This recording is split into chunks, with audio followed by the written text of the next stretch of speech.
Chapter 200. An explosion suddenly sounded from Elaine's corpse. Elaine's body, which had been bleeding profusely, instantly split into pieces of flesh and blood. The violent impact, like a flash flood, shot in all directions in an instant. 2 broken bones and 3 arrows of blood shot straight at Han Shua's body, carrying with them a terrifying force. In the time it took for sparks to fly off a flint, Han Shua quickly recited the incantation for the bone shield. A pile of pure white bones formed a square bone shield 1 meter wide and 1.5 meters long, floating in front of Han Shua.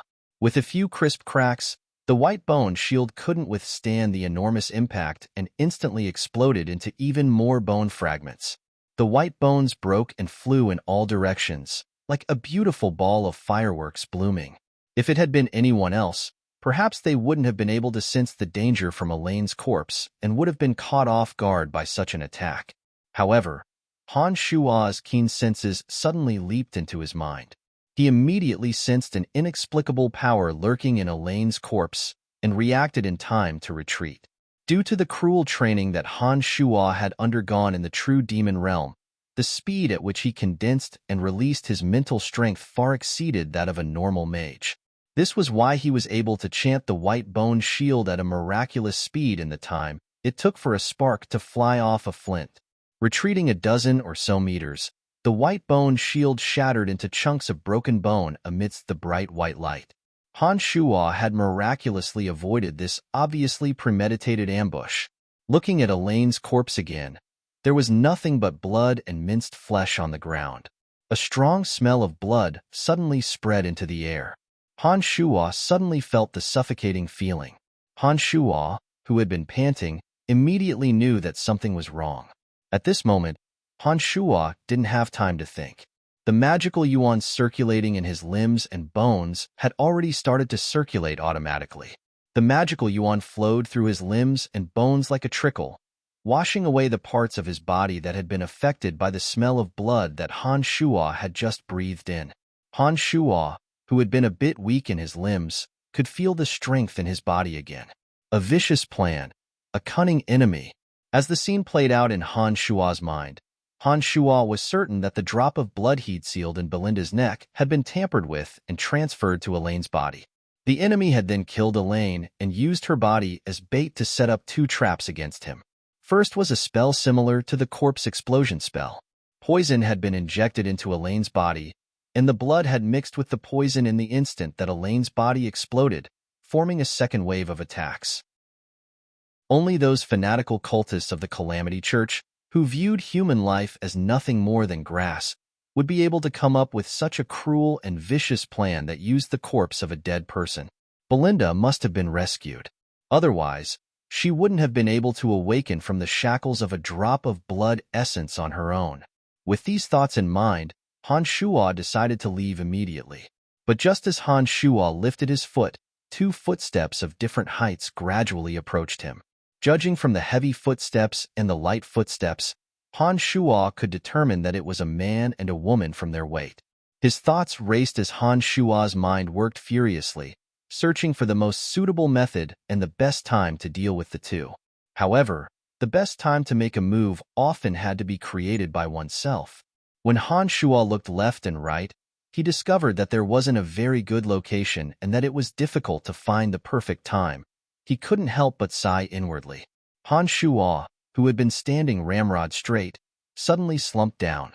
When Han Shua's sharp eyes were covered by his eyelids, Han Shua's heartbeat and breathing became abnormally steady, as if he was unconscious and unconscious. The 2 slowly approached from afar.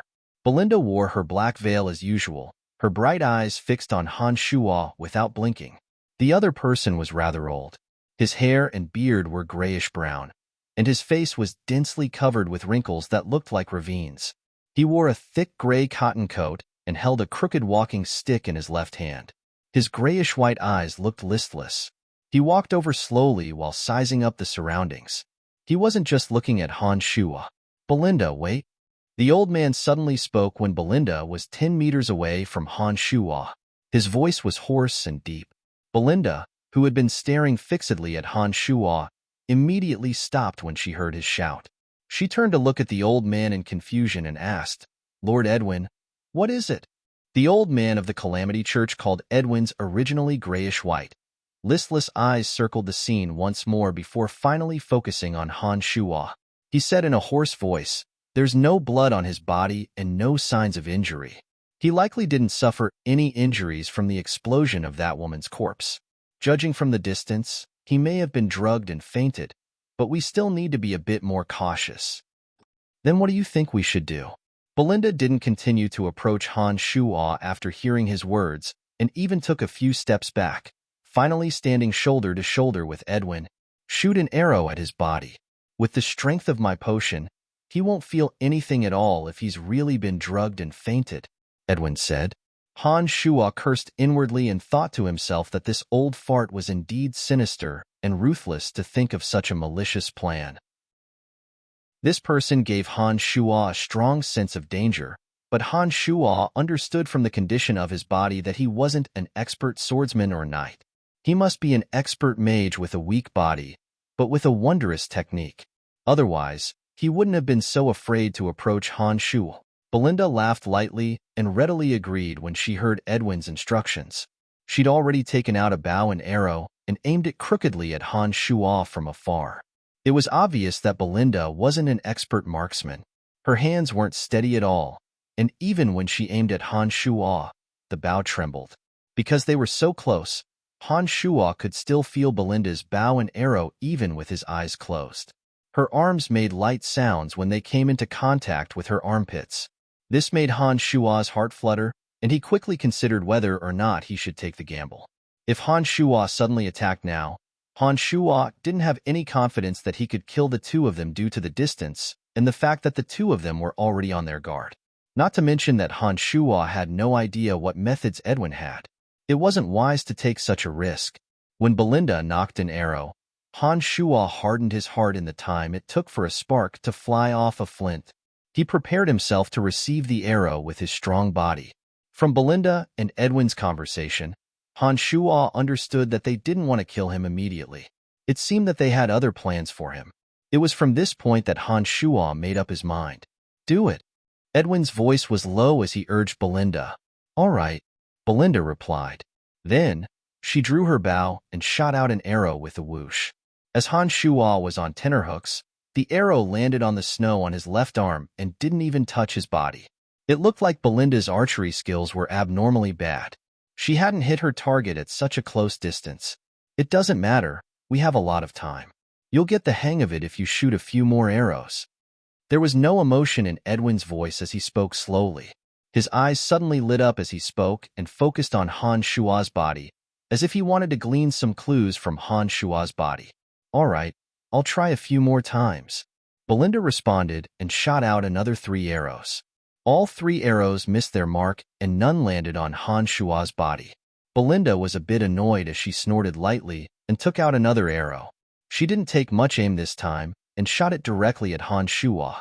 However, the arrow was miraculously accurate even though she hadn't taken any aim at all. It flew straight for Han Shuo's calf. The arrow stabbed into Han Shuo's left calf with a thud. Bright red blood slowly seeped out along his trouser leg. This level of physical pain was no longer a challenge to Han Shuo.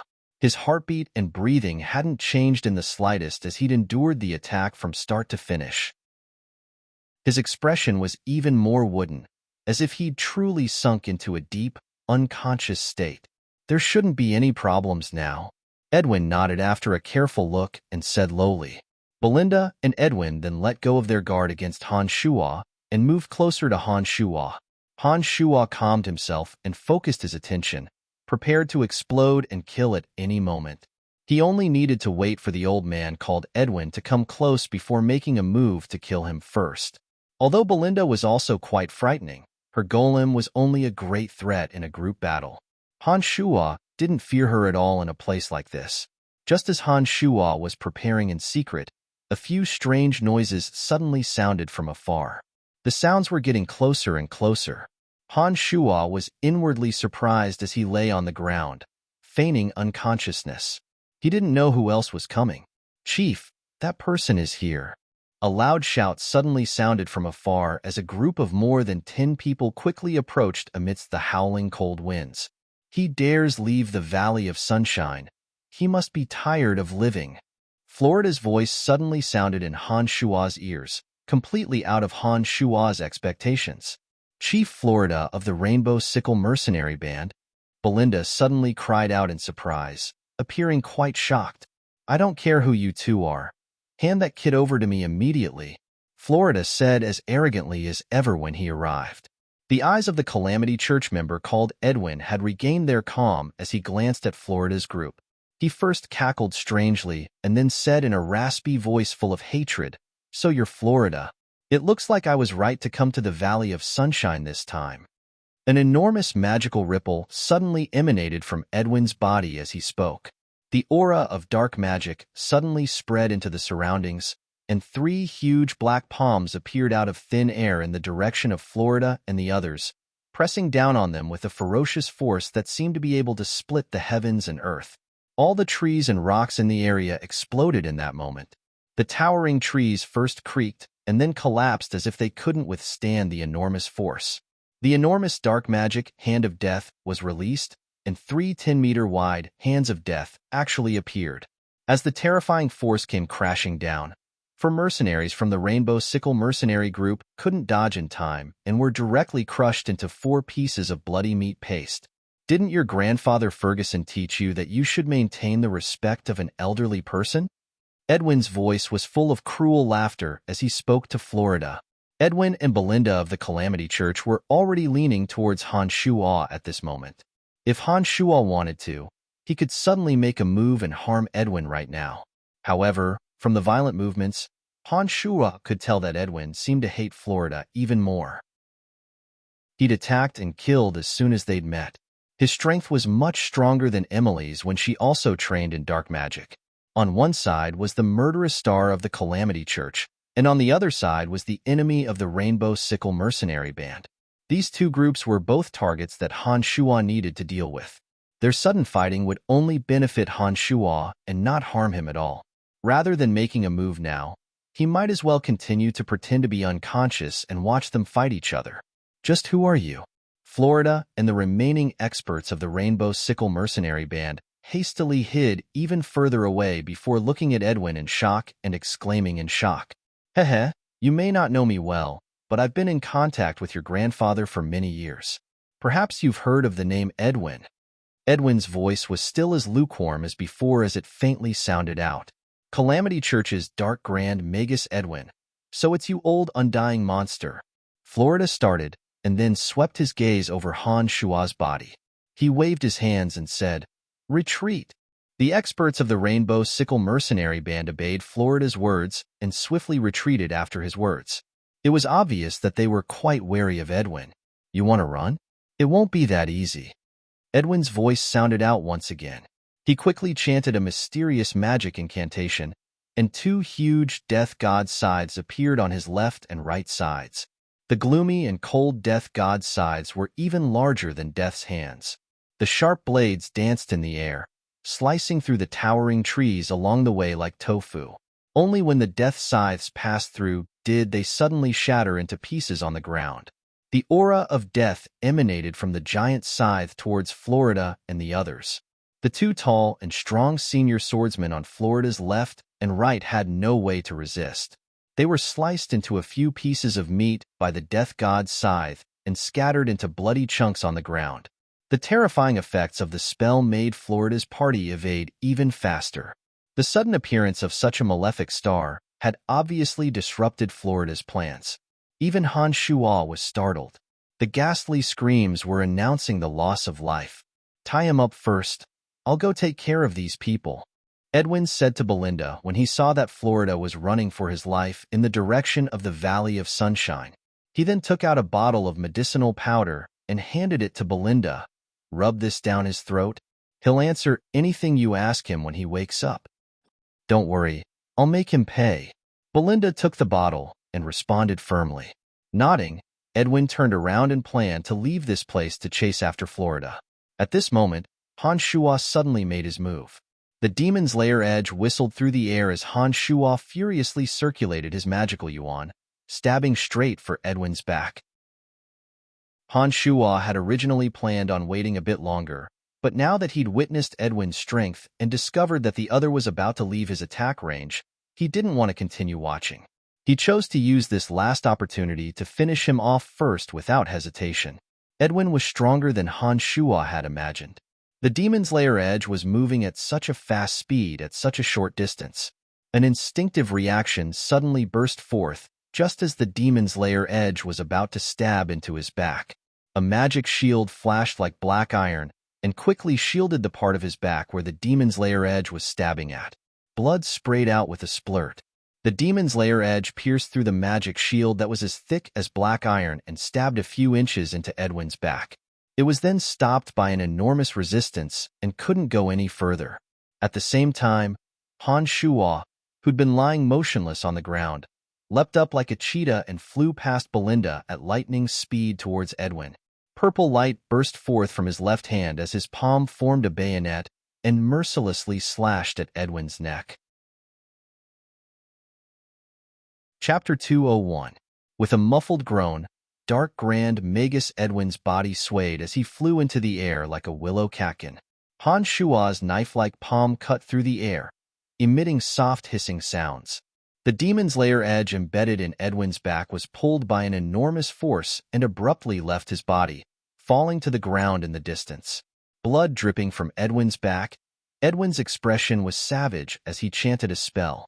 Another hand of death appeared out of thin air and pressed down on Han Shuo's head like a mountain. An enormous aura enveloped Han Shuo's body, almost making it hard for Han Shuo to breathe. With a thought, the demon's lair edge that had already flown into the distance turned into a streak of light and shot towards Han Shuo's direction. Han Shuo suddenly deployed the art of the demonic ninth heavens. When the hand of death pressed down on his head, Han Shuo pierced through the enormous aura enveloping his body like a sharp arrow and shot towards the direction that Florida and the others had fled in. Edwin had already increased the distance between Han Shuo and Edwin when his second attack missed. The speed at which Edwin had shot into the sky just now was clearly much faster than the Archmage Emily. Han Shuo might have been able to hold his own against Florida with his strength, but as a dark Grand Magus, Edwin's terrifying strength wasn't something that Han Shuo could handle at the moment. Therefore, he immediately retreated when he saw that the situation wasn't looking good. "Treacherous young man, you must die." Edwin's voice was raspy as he called out from the air. He actually ignored Belinda and shot straight for Han Shuo. He couldn't beat Edwin in a fight, but the high speed and agility of the art of the demonic ninth heavens immediately displayed its advantage in running away. He gradually pulled away from Edwin. Suddenly, a group of 10 or so people appeared in front of him. Florida's long hair floated in the air as several experts of the Rainbow Sickle Mercenary Band dashed through the dense forest like lightning.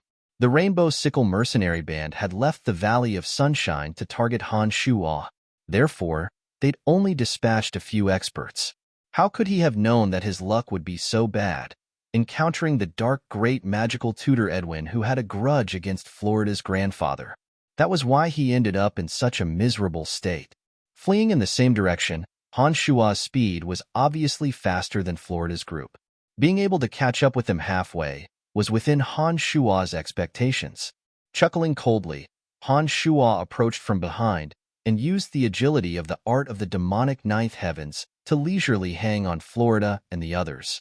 As Han Shuo chanted, bone spear after bone spear shot towards Florida like cold lightning. "Damn it!"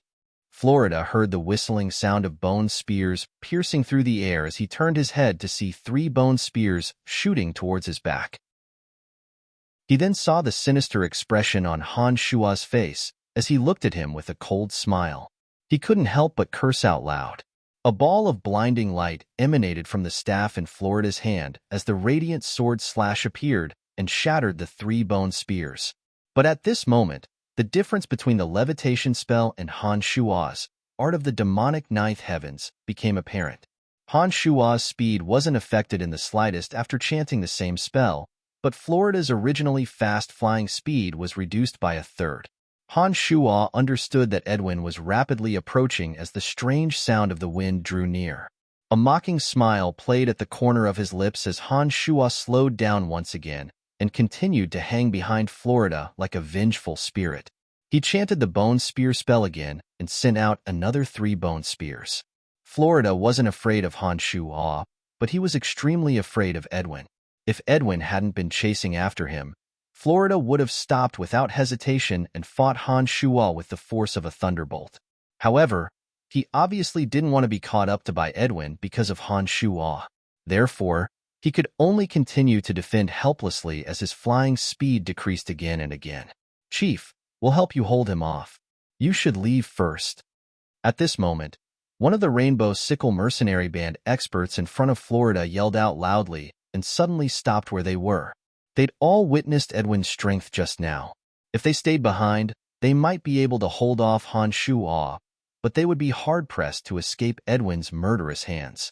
It looked like they'd already made up their minds to die when they said these words at this moment. "All right, I'll avenge you." Florida was indeed a vicious and merciless character. Although he couldn't bear to do so, he still decisively agreed to the other's suggestions. He glared viciously at Han Shuo and continued to walk forward without stopping. 2 crossbows suddenly took aim at Han Shuo. The 2 mercenaries' gazes were so sharp that Han Shuo felt a bone-piercing sense of danger. 2 whooshing sounds rang out as the 2 crossbow bolts shot towards Han Shuo with terrifying speed and accuracy that surpassed Han Shuo's imagination.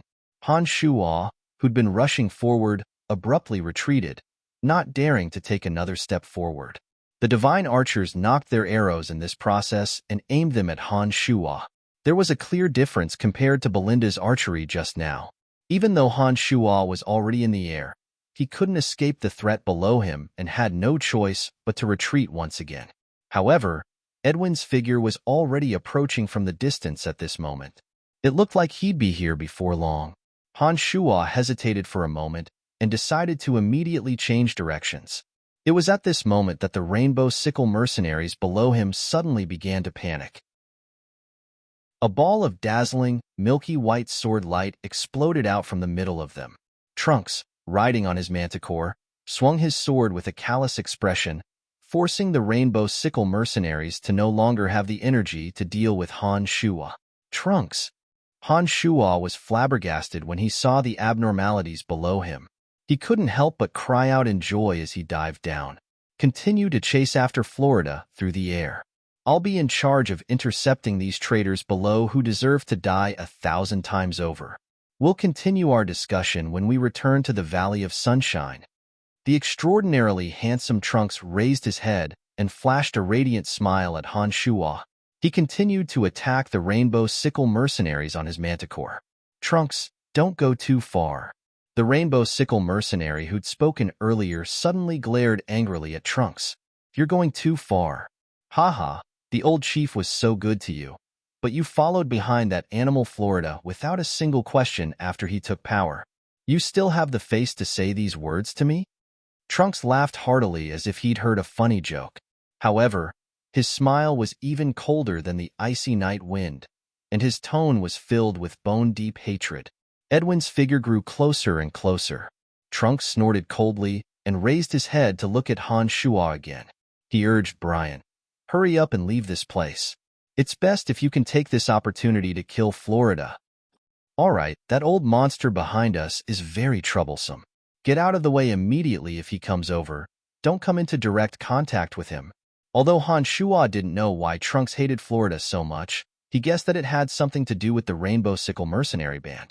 It looked like these Rainbow Sickle mercenaries had known Trunks for a long time. This meant that there was some sort of connection between them. It would be too late if he didn't give chase now. Out of trust in Trunks' strength, Han Shuo streaked through the air like lightning and continued in Florida's direction. Not long after Han Shuo left, Edwin, who'd been using the levitation spell, also suddenly flew into the air. Edwin only glanced down and didn't linger after discovering that Florida and Han Shuo weren't here. He followed Han Shuo, looking like he wasn't the slightest bit interested in Trunks and the Rainbow Sickle mercenary band below. Han Shuo had already experienced Florida's methods. Han Shuo wouldn't be able to live in peace until this person died.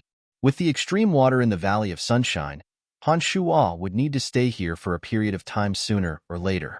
If Florida didn't die then, there would be endless trouble.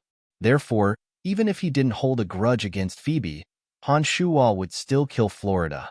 Although Han Shuo's flying technique allowed him to linger for a bit, Han Shuo still slowly caught up to Florida when he circulated his magical yuan to the limit. Florida spat out blood in anger when the bone spear whistled again. He now obviously thought that Han Shuo wanted to take him down with him and die in Edwin's hands. He was so aggrieved that he really wanted to stop and fight to the death with Han Shuo. Just what do you want? None of us will be able to escape when that old monster Edwin catches up. Florida's speed slowed down again after he'd used the radiant sword slash to block Han Shuo's bone spear. He then roared out in exasperation. Hehe, I'm happy to die with you today. Han Shuo finally vented all of the pent-up anger he'd been holding back for the past 2 days. He felt a sense of carefree joy in his heart as he roared with laughter. Even if Edwin caught up, Han Shuo was confident that he could use his magical yuan to escape. In addition, with Han Shuo's understanding of an archmage's mental strength, he was certain that Florida wouldn't be able to fly for long, which was why he'd purposefully done this. Madman, you're a fucking madman. Florida finally couldn't help but curse loudly after hearing Han Shuo's words. Because Florida and Han Shuo's figures had slowed down at this moment, Edwin's figure had already appeared behind them. His strange cackling also traveled over first. Old dog, hurry up and come over. I'll be waiting for you. Laughing wildly, Han Shuo even had the time to glance back at Edwin and provoke him loudly. You better pray that I don't catch you, or I'll make you regret ever being alive. In the distance, Edwin was enraged by the old dog. The wound on his back seemed to hurt even more. The arrow that Belinda had shot into Han Shuo's calf had long since been pulled out by him. Han Shuo's strong body had taken effect and stopped the bleeding. Apart from some slight pain, it didn't affect Han Shuo's movements at all. When the 3 bone spears shot out again and Florida had no choice but to block them, Han Shuo took the opportunity to cast dark mist. It was already night time, and the sky wasn't all that bright apart from the crescent moon. When dark mist appeared, the area around Han Shuo and Florida was completely enveloped in pitch-black darkness. Damn it! Florida's magic staff exploded with blinding light, but it could only illuminate the area around him. He was a bit flustered in defending against the bone spears, and his flying speed slowed down even more. Kid, I'll take your life first and let your grandfather repay a bit of the debt he owes me. Edwin had finally arrived, and Han Shuo was like a wisp of smoke, quickly disappearing in the direction of the Valley of Sunshine. All that was left in front of him was Florida, who had just blocked the 3 bone spears. Han Shuo wouldn't be so stupid as to hide his tracks in front of a dark Grand Magus. Even a truly dead person wouldn't be able to hide when this monster's enormous mental strength covered the area. Therefore, Han Shuo could only use his advantage in speed to leave this dangerous area as quickly as possible, leaving Florida to cover his back.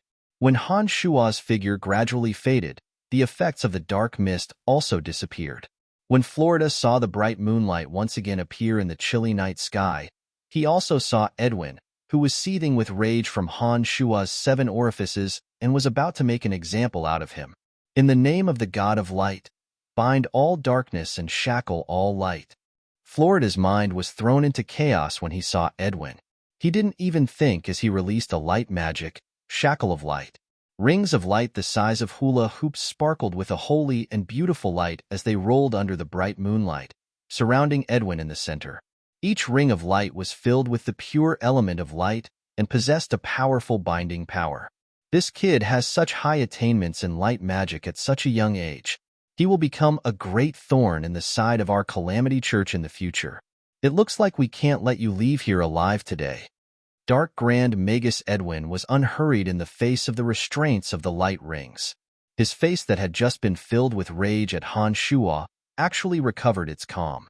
Edwin chanted a dark magic spell as he waved his magic staff at the approaching shackles of light. A vast and boundless force seemed to tear through everything as it pulverized the 2 shackles of light that had approached first. Suddenly, the remaining rays of light suddenly strung together. Then, the power of thunder and lightning crackled. Lightning suddenly shot out from each ray of light. The shackle of light that had originally been used to restrain the enemy instantly became a powerful killing move that could destroy everything, sweeping even Edwin into it. Oh, you've got some skill, all right. You're able to combine thunder and lightning magic with the shackle of light. A soft exclamation sounded out from Edwin's direction amidst a burst of lightning and blinding light. A dark and glossy magic shield then completely covered Edwin as 3 hands of death appeared out of thin air and grabbed the shackle of light covering his body. They forcefully tore apart the rings of light with ferocious strength. It was as if the bolts of lightning couldn't affect the hands of death at all. Florida spat out a mouthful of fresh blood and then continued to run madly in a panic, as if he didn't want to stay here for even a second longer. This spell, which was a fusion of light and lightning elements, was clearly out of his control. The backlash from the excessive consumption of the spell immediately caused serious damage to his body. However, Edwin had easily broken through such a powerful and miraculous attack. The difference of 1 level was indeed difficult to overcome. Florida knew that he would be hard-pressed to escape death if he stayed a moment longer. Although Edwin had broken through the spell that had consumed all of Florida's strength, it had also taken him a bit of time.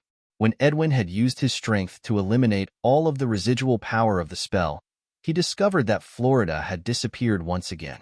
Florida's mental strength was greatly exhausted at this time, and his body was on the verge of collapse as he flew.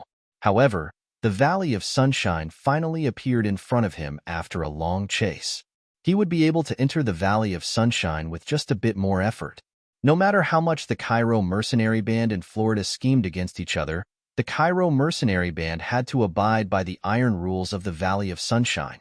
Therefore, once Florida entered the Valley of Sunshine, anyone who dared to go on a killing spree in Tanai's territory would be attacked by all factions.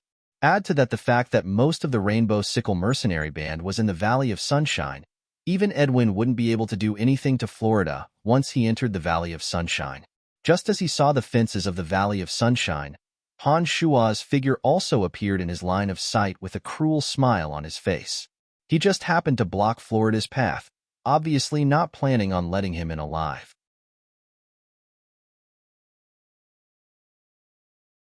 Han Shua had seen everything clearly from his hiding place when he'd fought Edwin earlier. He knew that this person's strength was indeed very frightening.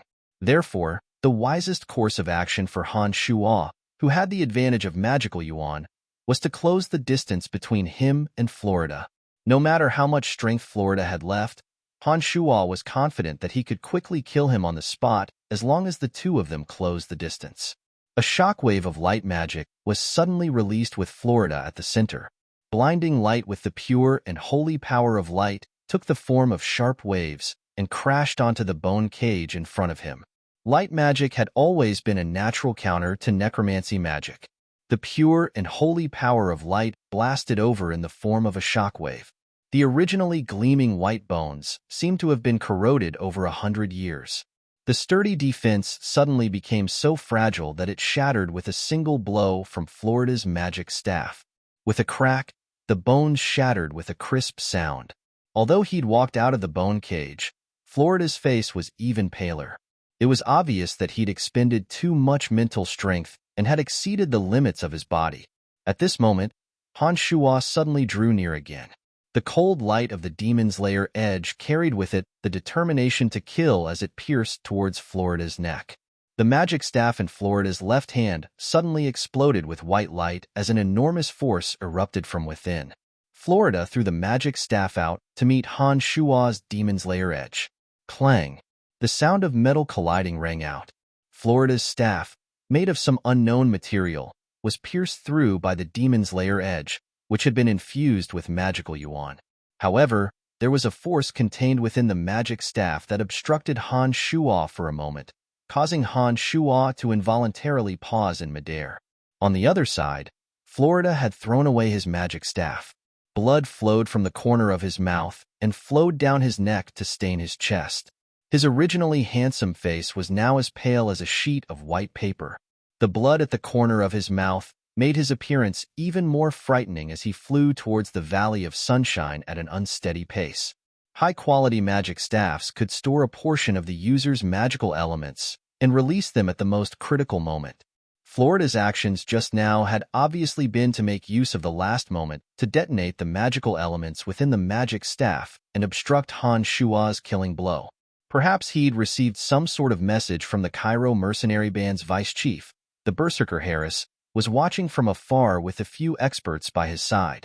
They'd long since seen the battle outside, but had only watched from the sidelines and hadn't come out to interfere. Everyone in Tanai was well aware of the enmity between the Cairo mercenary band and the Rainbow Sickle mercenary band. As long as Florida entered Tanai, the Cairo mercenary band had the duty to interfere. However, now that Han Shua and Florida were fighting outside the valley, with Harris's hatred for the Rainbow Sickle mercenary band, he probably wanted nothing more than for Florida to be killed by Han Shua. Pausing for a moment, Han Shua saw that Florida was about to charge into the Valley of Sunshine and that Edwin had reappeared behind him. Han Shua immediately circulated his magical yuan to the limit without hesitation and transformed into a streak of light smoke in the air, shooting straight for Florida. Suddenly, a fire dragon soared into the air and exploded out of the Valley of Sunshine's fences, abruptly sweeping towards Han Shua. Han Shua had been planning on killing Edwin when he couldn't help but change directions and dodge. He first used the dark mist to move stealthily and then summoned a zombie as a target to unleash the fury of the fire dragon. Han Shua looked down from within the dark mist and discovered that there was an additional fire mage at the fences in front of the Valley of Sunshine's gates. A group of knights on warhorses and wearing the uniforms of the Rainbow Sickle mercenary band were also quickly approaching. Damn it! Why are they here? Harris growled lowly from the fences.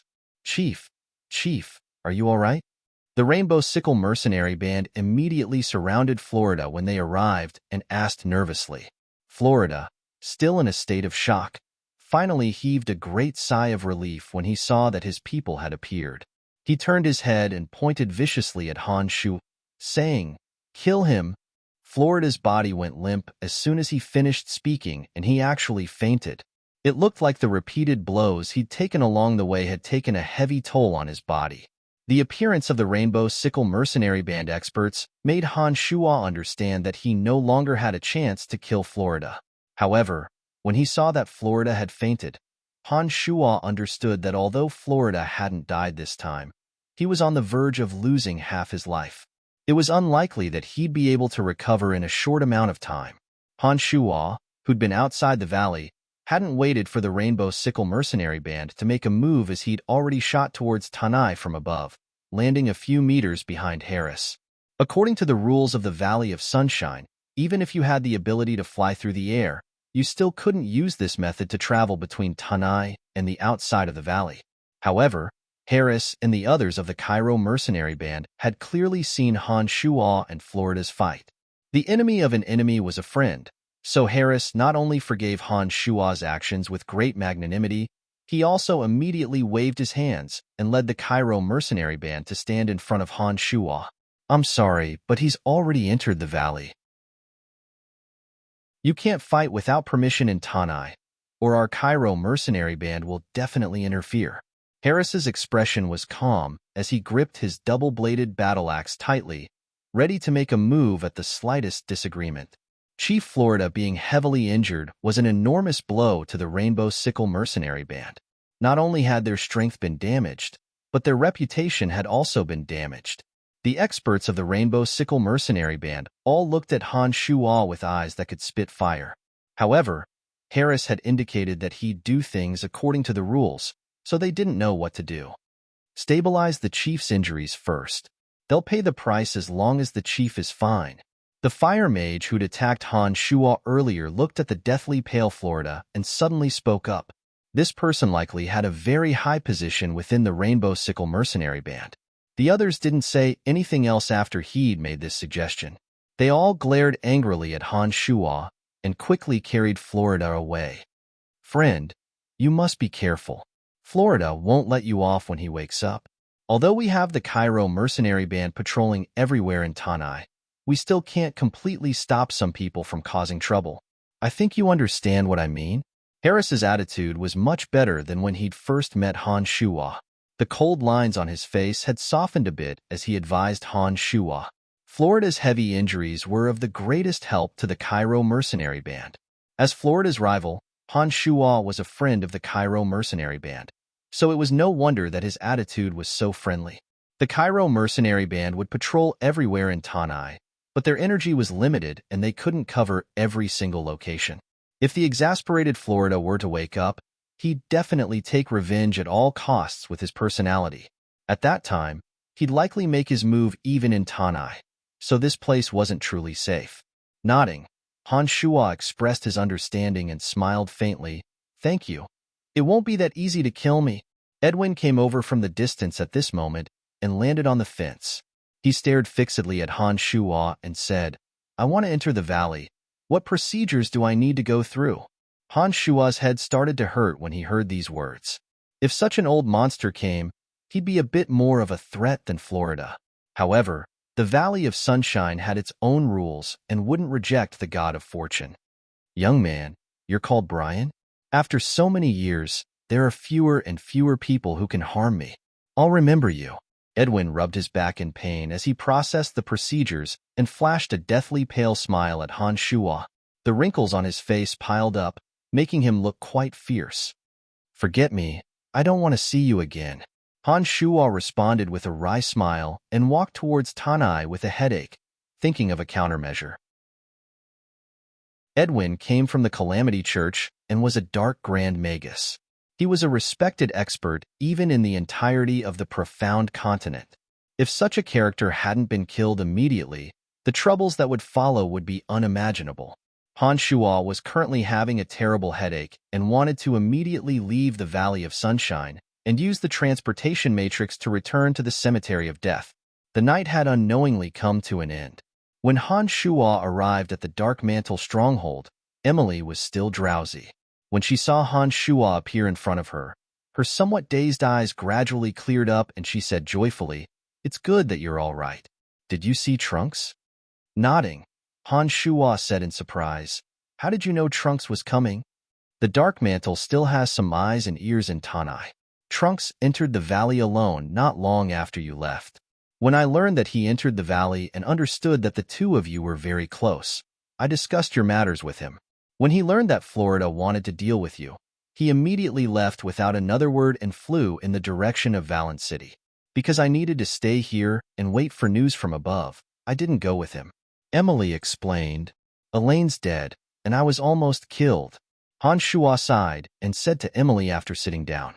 Hearing that Elaine had died, Emily's beautiful face suddenly revealed a hurt expression. She became completely silent and only sighed after a while, saying softly, Although Sister Elaine doesn't know martial arts, she's very good at doing things. She's opened a small inn in Valent City and provided the organization with a lot of valuable information. I've helped her a lot, but we've caused her death this time. If Han Shuwa and Emily hadn't appeared, and if they hadn't been in a hurry to leave Belinda to Elaine's care, Elaine wouldn't have been killed. However, Han Shuwa didn't have a deep relationship with Elaine, so he didn't feel too much grief. When he saw the hurt expression on Emily's face, he went over and patted Emily's shoulder, speaking some words of comfort. Emily's mood improved under Han Shua's low words of comfort. She then remembered the matter at hand and said to Han Shuwa, Just what happened? When Han Shuwa recounted everything that had happened in detail to Emily, the many perilous encounters along the way caused Emily's heart to tremble with fear. She was happy for Han Shua's escape, but worried for the danger that he was in. Emily was still a bit shaken even after Han Shuwa had finished. She reached out to lift up Han Shua's trousers and looked at the wound that had stopped bleeding. She said with heartache, Don't take such risks in the future. If Belinda's arrow hadn't been in this direction, then wouldn't you have been in great danger? Don't worry, if the direction wasn't right, I naturally wouldn't have waited for death. I would have immediately turned around and fled as far as I could. His previous actions had been effective. Although the wound on Edwin's back wasn't as serious as Florida's, it would still cause him pain for a period of time. We're really in trouble now. Florida was already very difficult to deal with, and now Edwin has joined the fray. His status in the Calamity Church is very high, and he's even more vicious and cruel. You've even injured him. I really don't know if I should be proud of you or worried for you." Emily's brow furrowed as she sighed. "Don't worry, we can return to the cemetery of death if we really can't handle it. As long as there's a place where no one can discover us and a transportation matrix can be set up, we'll be able to attack and retreat as we please." Han Shuo was quite open-minded and comforted Emily with a smile. The old man came over at this moment and knocked on the door, saying softly, "Madam Emily, Chief Lorton of the Cairo Mercenary Band requests that you and Madam Brian make a trip to their band." "Understood, Grandpa Kambai." Emily responded softly and then looked at Han Shuo. "It looks like we might have an ally." Chapter 203. The sky was already completely bright, and the air had become increasingly cool. The millstone-sized sun was slowly rising.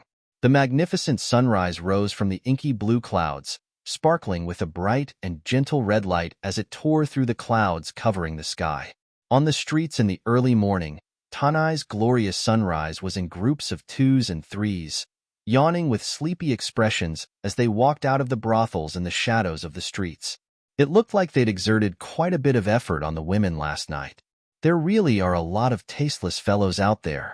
Emily wasn't in a good mood as she coldly glanced at the disheveled man walking out of the alleyway and said with a face full of disgust, "Han Shuo didn't feel tired at all after a night of chasing." He looked around with interest and didn't respond.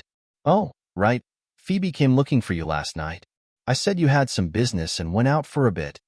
Emily tightened the coat around her chest and turned her head to speak to Han Shuo. "She didn't say anything?" Han Shuo was slightly taken aback as he remembered what Phoebe had gone to do and asked. "No, I don't think she had anything to say to me," Emily replied. She paused and suddenly leaned closer to Han Shuo with a bit of an air of gossip. She lowered her voice and said, "Did you do that to her?" Shaking his head, Han Shuo put on a serious face and said righteously, "How could that be? We've only known each other for a few months. Am I that impatient? TSK, didn't you violate me on the first day you met me? And you even used violent methods. You shameless little scoundrel." Emily was quite disdainful of Han Shuo's response and snorted lightly. Han Shuo couldn't help but laugh when he heard her say this. He didn't feel awkward and instead opened his mouth to quibble. "Our situation was a bit special back then. Also, you were a bit too tempting. How could I resist your temptation when I was young and full of vigor?" "Scoundrel, you only know how to speak nonsense." Emily was infuriated, but she was satisfied with Han Shuo's answer, so she didn't pursue the matter any further. Seeing the joy on Emily's face, Han Shuo knew that she wasn't actually angry. He suddenly thought of a question and asked Emily, "Oh right, how did the Cairo Mercenary Band know about that place? Did they know that the shop was controlled by the Dark Mantle?" Contrary to Han Shuo's expectations, Emily actually nodded her head in admission. Seeing Han Shuo's astonished expression, she finally opened her mouth to explain. "The Valley of Sunshine is different from any other city in the Empire. The ones in charge here are the Cairo Mercenary Band. Add to that the fact that this place is limited, they'll interrogate anyone who enters. It's unrealistic to want to maintain privacy here. However, even though the Cairo Mercenary Band knows that we're part of the Dark Mantle, they won't interfere with our operations. This is because our Dark Mantle targets only people or matters that harm the Lancelot Empire. We won't purposely make things difficult for them. Brian." At this moment, Han Shuo and Emily heard Trunk's voice as they walked towards the Cairo Mercenary Band. They turned their heads and discovered that Trunks had appeared on the back of his manticore from the direction of the valley. There were still some indistinct traces of blood on Trunks and the manticore. The experts of the Rainbow Sickle Mercenary Band that had fallen behind the man and beast had angry expressions on their faces. It looked like they'd suffered a bit. His sharp gaze roamed over Trunks' body, but Han Shuo didn't discover any traces of damage to his clothes. It looked like the blood on him and the manticore had come from the Rainbow Sickle Mercenary Band behind them. "Are you all right?" Han Shuo asked with a slight smile when Trunks arrived on his manticore. "They're just a few useless traitors. How could they have hurt me?" "Right. How are things on your side? Did you take care of that despicable scum Florida? Trunks first responded confidently and then stared fixedly at Han Shuo. Spreading out his hands and making a helpless expression, Han Shuo sighed. He was rescued when he reached the entrance. However, I think that it'll take at least a month or two for Florida to recover from all his injuries. Haha, that's good. I came to the Valley of Sunshine this time to take his life. It looks like you've already done most of the work for me. I thank you in advance.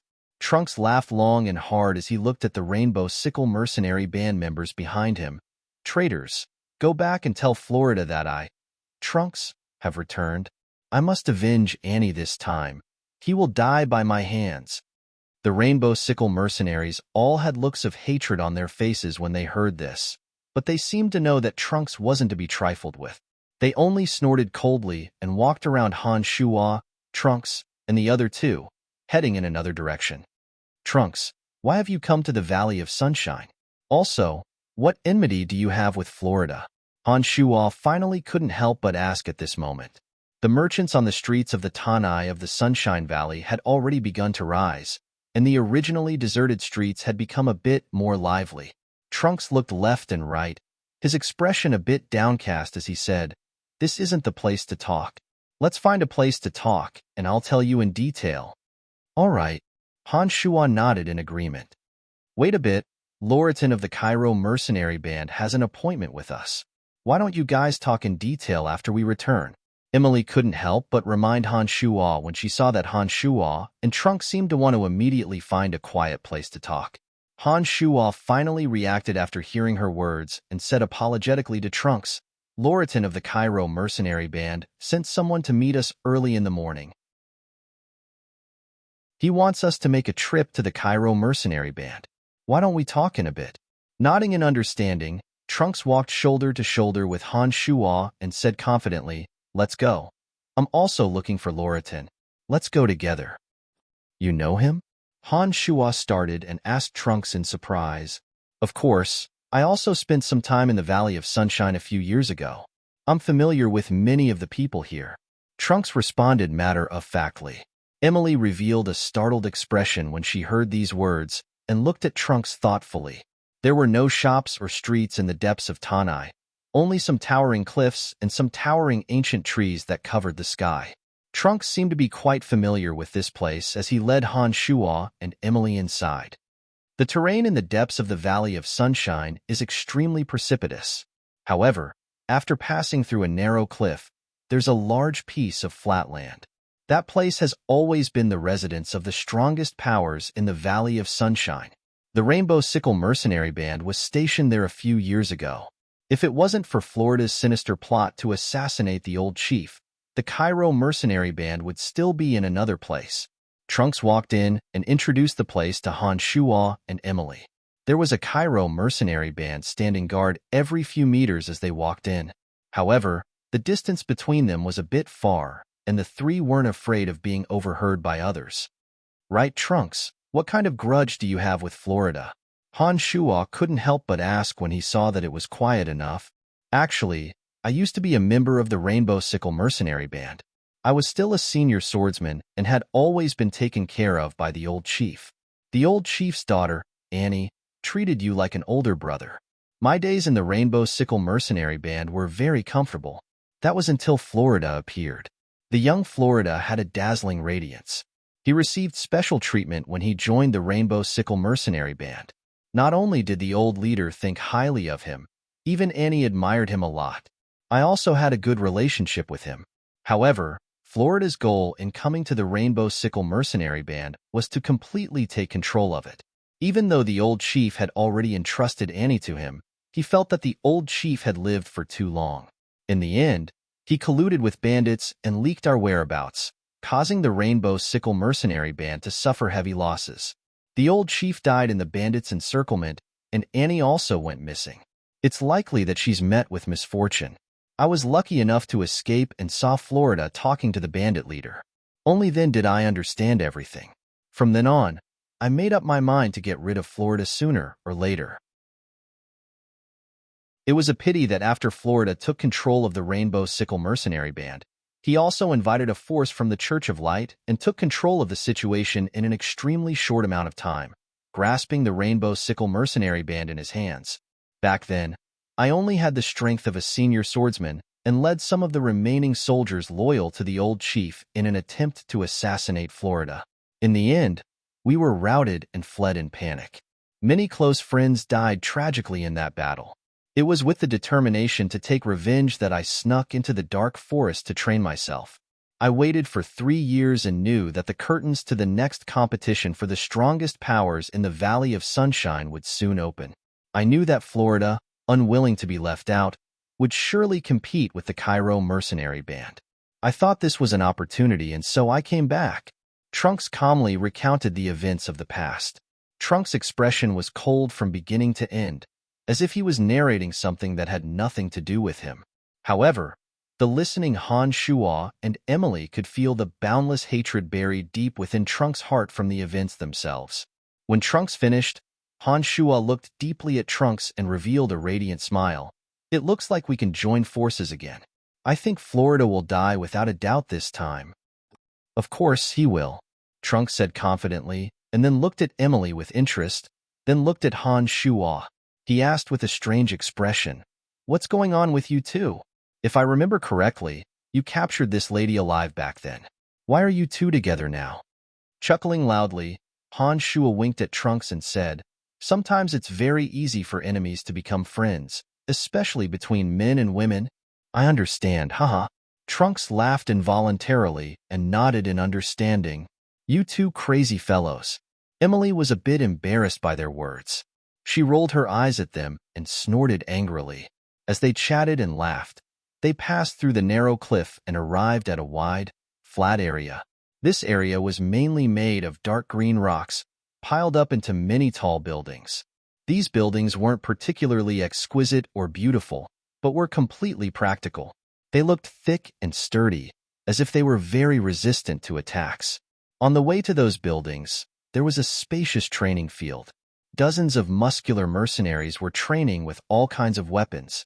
In a dense forest not far away, several mages were casting magic, and some people were meditating even further away. This place is large enough, and the buildings are sturdy enough. Because there's only one natural stronghold that leads here, it's very safe.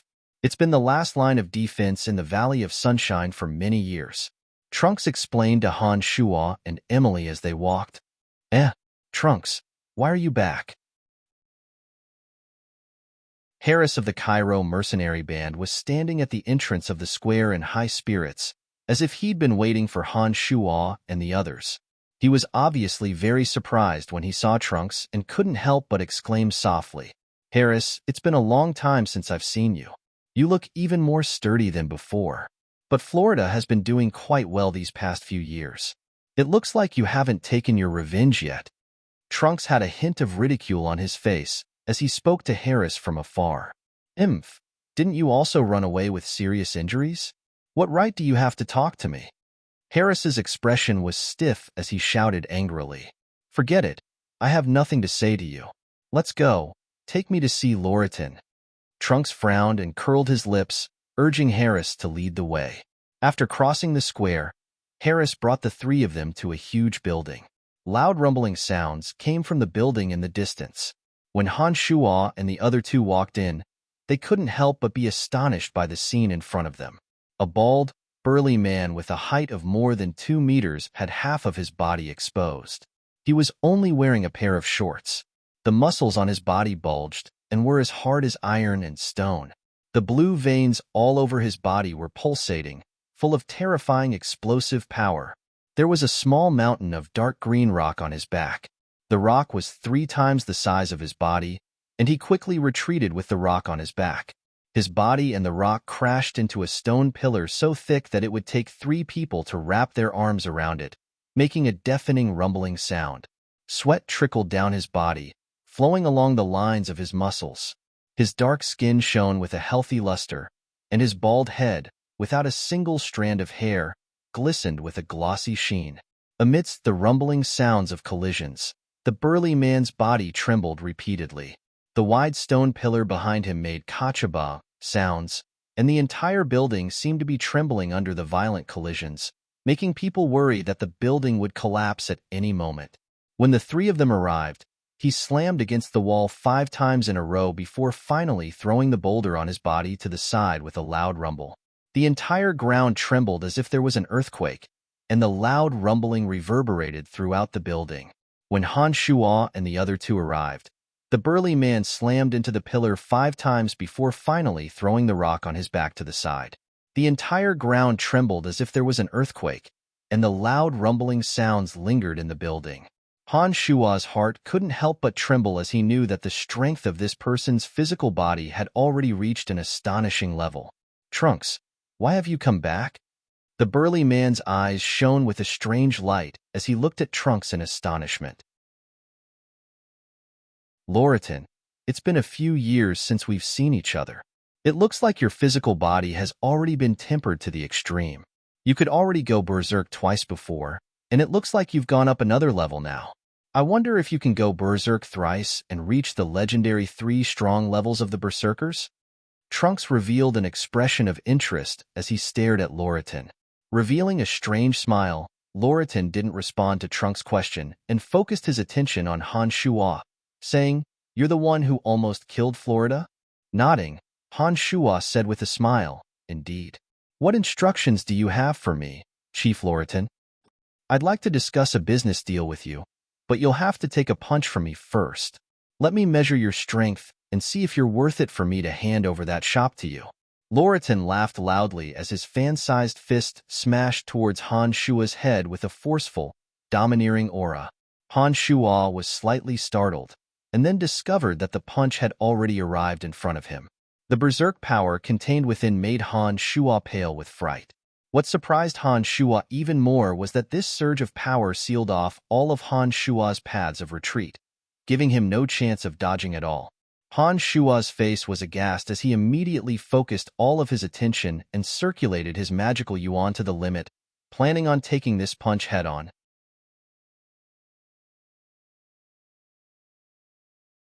Chapter 204. The iron fist that could split mountains and split rocks came crashing down, the ferocious force causing the air to crackle. The boundless dominance that was like a torrential river made all the pores on Han Shuo's skin stand on end. Han Shuo took a deep breath and circulated his magical yuan to his right hand. When he activated his magical yuan to the limit, Han Shuo's right hand actually turned the color of black jade. Pure white bones were embedded in his jade-like right hand, sparkling with a faint light. A cloud of purple magical energy curled around the center of his right palm, giving off the appearance of a raging flame. Trunks and Emily, who'd been shocked out of their wits and about to intervene, froze in place and shut their mouths when they saw Han Shuo's right hand suddenly change. When Han Shuo's right hand changed, Han Shuo, who'd been in a defensive position, suddenly darted out with lightning speed. He then pulled his right hand back and a bolt of purple lightning suddenly appeared, violently striking Loritan's fist. An ear-splitting boom rang out, even louder than when Loritan had struck the pillar with the boulder. The entire hall reverberated with this enormous sound. A force that could topple mountains and overturn the seas suddenly surged madly from his right hand into Han Shuo's body. The strength of this force was beyond Han Shuo's imagination. If it wasn't for the fact that Han Shuo's body was also abnormally tough, Han Shuo's right fist would have exploded into pieces upon contact. Even so, Han Shuo's body still couldn't help but fly backwards and fall towards the door of the hall. He crashed into the dark green rock with a crack, his body falling limply to the ground. Chief Loritan of the Cairo mercenary band didn't move an inch with his rock-solid body, but an icy aura spread from his fist to his entire body, causing the trickling sweat on his body to instantly turn into translucent beads of sweat. White smoke quickly rose from his body as the cold aura enveloped him. "Are you all right?" Emily moved quickly and arrived in front of Han Shuo in the blink of an eye. She stretched out her hand to help Han Shuo up and asked worriedly. His right fist was numb all the way to his shoulder, and it was still trembling slightly. Han Shuo panted heavily, his heart filled with shock. He was shocked by Loritan's strength. "Loritan, it looks like your strength has definitely improved. Don't think that I can't see through you just because you've held back. Perhaps you've already achieved the power of 3 berserk transformations. Trunks' eyes sparkled as he stared at Loritin's body. Han Shuo, who was about to console Emily, was even more shocked when he heard Trunks' words. From Trunks' words, Han Shuo knew that the violent punch just now hadn't been Loritin's true strength. Just based on the tyrannical strength of the punch just now, Han Shuo was sure that Loritin wasn't inferior to an Earth Knight or Swordmaster like Clark Phoebe. This wasn't even his true strength. If Loritin had exploded with his full strength, it would have been even more shocking. No wonder he was able to take the position of chief of the Cairo mercenary band and control the Order of the Valley of Sunshine. Crunching sounds rang out from Loritin's frozen body. The sweat that had been frozen into beads of ice rolled off his body and onto the ground like sparkling pearls, shattering into ice shards when they collided with the stone floor. He couldn't help but shiver as he sneezed loudly. He then put on a fur cloak and wrapped it around his sturdy body. Only then did he look at Han Shuo in astonishment. What technique is this? I can't feel any fighting aura or magic. So why does it have the same power as a combination of fighting aura and magic? I also can't feel any undulations of fighting aura or magic on your body, but your strength isn't inferior to a swordmaster who's trained in fighting aura. There's nothing to be surprised about. Han Shuo shrugged and responded with a smile. Us berserkers have a special training method that focuses on the physical body. You're not a berserker, so how can you be like this? This is very strange. Loritin shook his head in puzzlement and responded, All right, I don't think you've called us over to interrogate us about these things, right? Han Shuo calmly walked forward and sat down on a stone chair not far from Loritin. He even called Trunks and Emily over. After experiencing the exchange just now, Han Shuo understood that Loritin's strength was likely stronger than his. However, the Cairo mercenary band's current enemy was the Rainbow Sickle mercenary band that was most likely to threaten their position. Loritin definitely wouldn't harm them if he called them over, so Han Shuo was quite relaxed. Emily and Trunks also walked casually to Han Shuo's side when they saw that Han Shuo was so relaxed. They pulled over a stone chair and sat down. Harris, how's Florida's condition after returning to the Rainbow Sickle mercenary band? Loritin actually revealed a look of praise when he saw Han Shuo and the other's casualness. He turned his head to look at Harris and asked, After entering the valley this morning, Florida suddenly fainted in front of Tanai's door and was then brought back to the Rainbow Sickle mercenary band. According to our observations, Florida hasn't woken up yet, so we don't know what his current condition is. Harris displayed the proper respect when facing Loritin and quickly responded to Loritin's question. Nodding, Loritin rubbed his shiny bald head, seeming to ponder something. After a while, Loritin looked at Han Shuo and said in a loud voice, Your strength isn't bad. I'd originally hoped that you'd consider joining our Cairo mercenary band, but since you know Trunks, you probably won't be willing to join us. I'm well aware of Florida's strength. I tested you just now, and I think it's impossible for you to heavily injure him with your strength alone. Not to mention that he has some experts from the Rainbow Sickle mercenary band with him.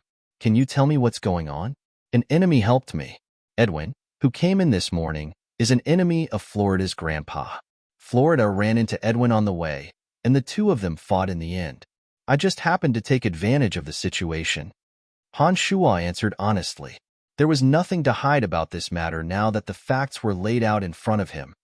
Edwin, the Calamity Church's Dark Grand Magus Edwin. That old monster has entered the valley? Loritin was startled and turned to look at Harris. It should be him. There's also a masked woman who entered the valley after a while and is currently with him. Harris nodded and responded to Loritin. This person is very difficult to deal with. Is he your enemy? Loritin rubbed his shiny bald head again, appearing a bit troubled. Loritin, I've never heard of you being afraid of anyone in all these years. Don't tell me that you're afraid of an old man. It looks like although your strength has increased, your courage has shrunk. Trunks seemed to know Loritin's habit when he saw him rub his head and couldn't help but mock him. I'm not afraid of him. I'm just afraid of the Calamity Church behind him. This is the strongest evil cult on the profound continent. They never follow the rules or reason when they do things, and their power is enormous. Once provoked, it'll be a battle to the death. I'm afraid that any country on the continent would be very wary of them, not to mention our Valley of Sunshine. Loriton rubbed his head and said in annoyance. The Calamity Church was the calamity and nightmare of the entire continent. They held some unreasonable and crazy obsessions and used their power to destroy all people or countries that didn't match their wishes. Even the Lancelot Empire treated the Calamity Church as if they were facing a great enemy, not to mention a large mercenary band. Just from this point, it could be seen that the Calamity Church was indeed very frightening. Edwin is my enemy, and also Florida's enemy. Now that he's arrived in Tanai, I think he'll definitely make a move. Han Shuo didn't have any expression on his face as he spoke indifferently. I've heard that Miss Phoebe of Boozed is helping you purchase a shop. That shop is in a forbidden area in Tanai. It's said that it's been cursed by an evil god. Anyone who takes over that shop will have their blood sucked dry and die. Do you really want that shop? Loriton didn't speak about Edwin, and instead brought up this matter with interest. That's right, I've never believed in the curse of an evil god. I hope Chief Loriton can sell that shop to me? Han Shuo admitted frankly and said to Loriton, Brian, why would you want that shop? I've heard a bit about that place. Many people died there when the Rainbow Sickle mercenary band was in power. We even went in to investigate, but didn't find anything. It's an ominous place. Don't take the risk. Trunks was quite surprised when he heard of this matter and turned back with a frown to persuade Han Shuo. Emily was also taken aback and turned to look at Han Shuo. She exclaimed, No, don't take the risk. I've also heard of that place. There are some unbelievable curses in there. You can't take that place. There are still a few empty shops in Tanai. I just want to know, why have you set your eyes on that one? Loriton obviously didn't care about Han Shuo's death. He only cared about Han Shuo's intentions, so he asked about Han Shuo's intentions. I can't say anything about this, but I hope you can give that shop to me. I'll pay you a reasonable price. Han Shuo understood from Loriton's words that Phoebe hadn't succeeded yesterday. Loriton looked like a brawny, simple-minded man, but Han Shuo knew that this person wasn't as simple as he appeared. Otherwise, he would have already sold the cursed land to Phoebe without a care in the world. Of course, this is your private matter and I have no right to interfere. However, I'm the one in charge of Tanai's shop, so I have the right not to sell it to you. Loriton laughed heartily with a confident expression. Taking a deep breath, Han Shuo said, All right, I won't force you since you don't want to sell it. If there's nothing else, I think we can leave now. It looks like there's nothing worth staying in the Valley of Sunshine. We should leave. Perhaps you really do have to leave, but Trunks should stay. Hehe, isn't that right, Trunks? Loriton said with a calm expression as he gazed at Trunks.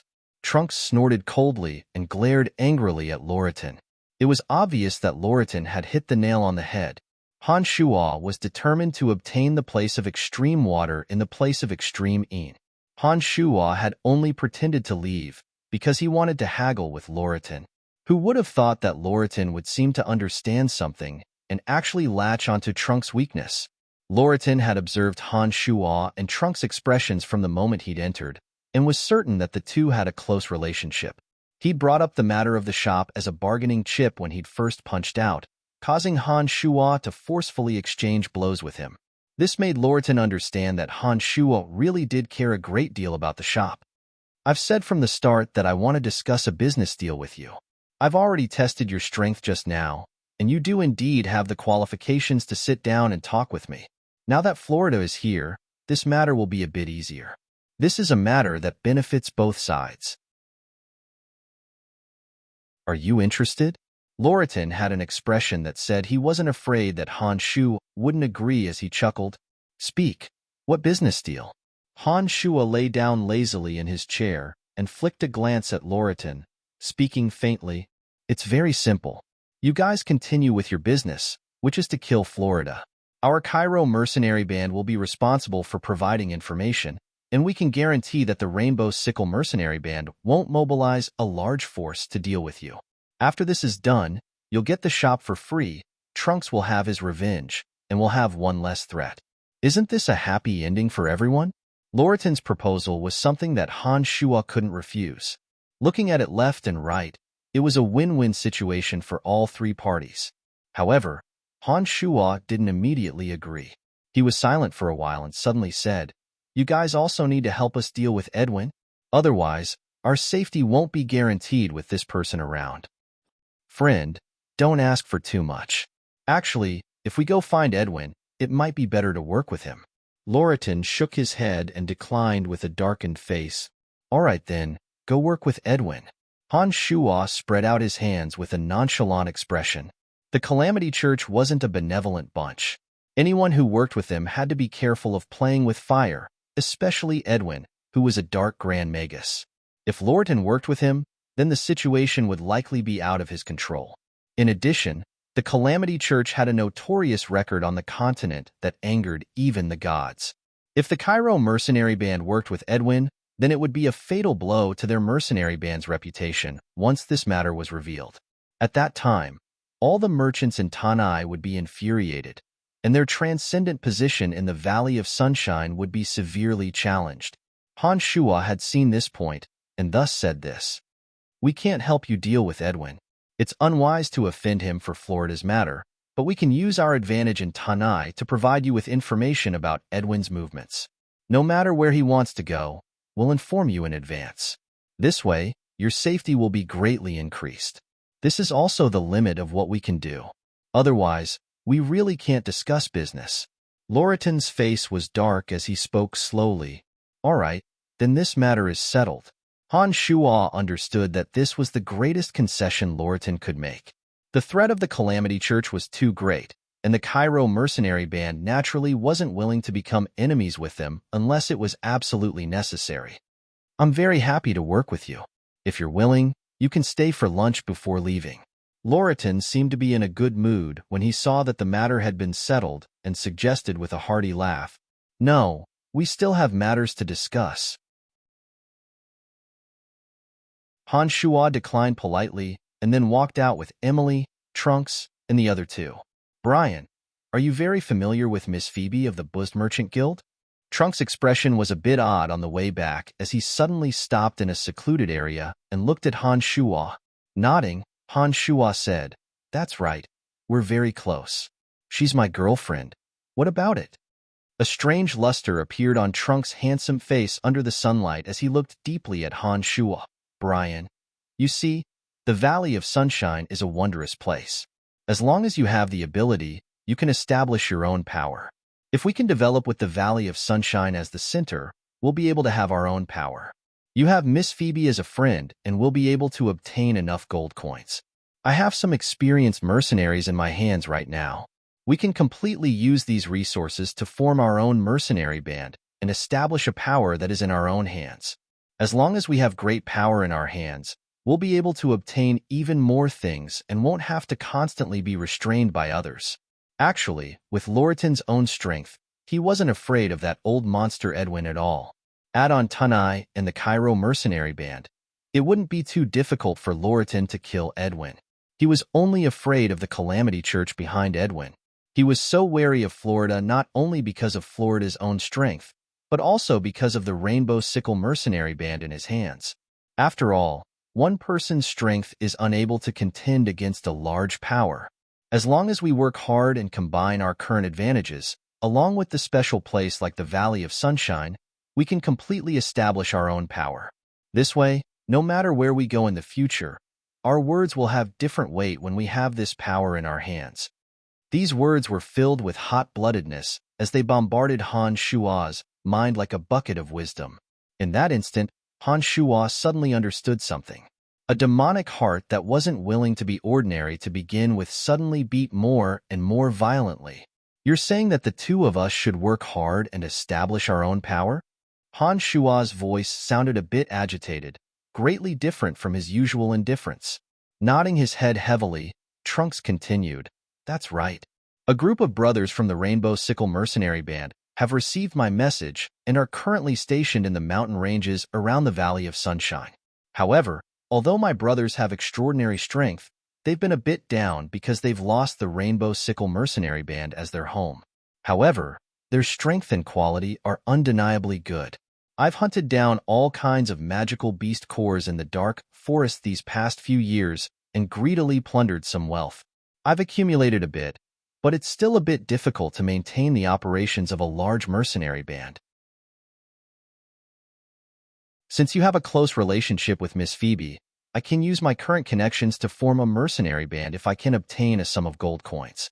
When the mercenary band reaches a certain scale and has its own reputation, not only will we not need to invest additional gold coins, but we can also obtain large amounts of gold coins through various missions and methods to slowly strengthen our power.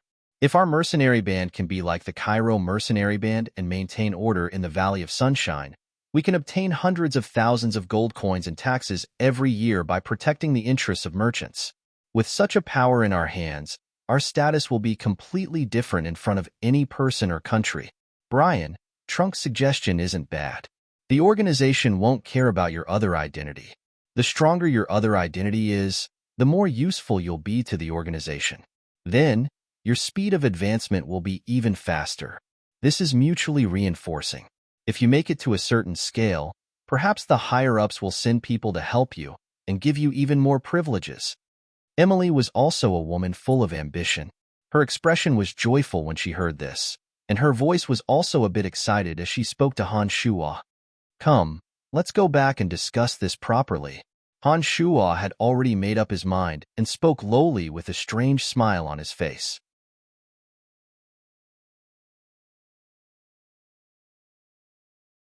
Chapter 205. In the hotel that Han Shuo and Phoebe had booked in the Valley of Sunshine, Han Shuo, Phoebe, Emily, and Trunk sat down in the middle of Han Shuo's room with excited expressions. All of them were a bit excited. After a short conversation, Han Shuo knew that Trunks had gathered a few dozen mercenaries from the Rainbow Sickle mercenary band to deal with Florida. They hadn't entered the valley immediately, but were instead waiting in a cave outside the valley, waiting for Trunks' orders. Trunks had been a member of the Rainbow Sickle mercenary band before and had a wealth of experience as a mercenary. He understood all the processes of a mercenary band's operations, and what he lacked now was the funds to register the mercenary guild and maintain the band's normal operations. Phoebe was in charge of the Buzzed Merchant Guild, and the guild alone could provide many lucrative jobs. In addition, the guild was rich and imposing, and could temporarily take care of the lack of funds. Emily had a strong information network in the Dark Mantle, and with her position and identity in the Dark Mantle, she could absolutely provide Han Shuo and Trunks with a lot of valuable information. This was also very useful. Not only was Emily quite excited after the conversation, but even Phoebe was also quite interested. Han Shuo was well aware of Trunks' skills and strength. Once this mercenary band was established and started operating, business would certainly not be too bad. Trunks, calculate how many gold coins you're still lacking? Han Shuo looked at Trunks and asked. Up until now, both Han Shuo and Phoebe had expressed strong interest. As the current owner of the Buzzed Merchant Guild, Phoebe's problem of funds shouldn't be too hard to solve. When Trunks heard Han Shuo ask about the most important matter, he said with a bit of excitement, "The Mercenary Guild will be registered and the price will be calculated according to the number of members.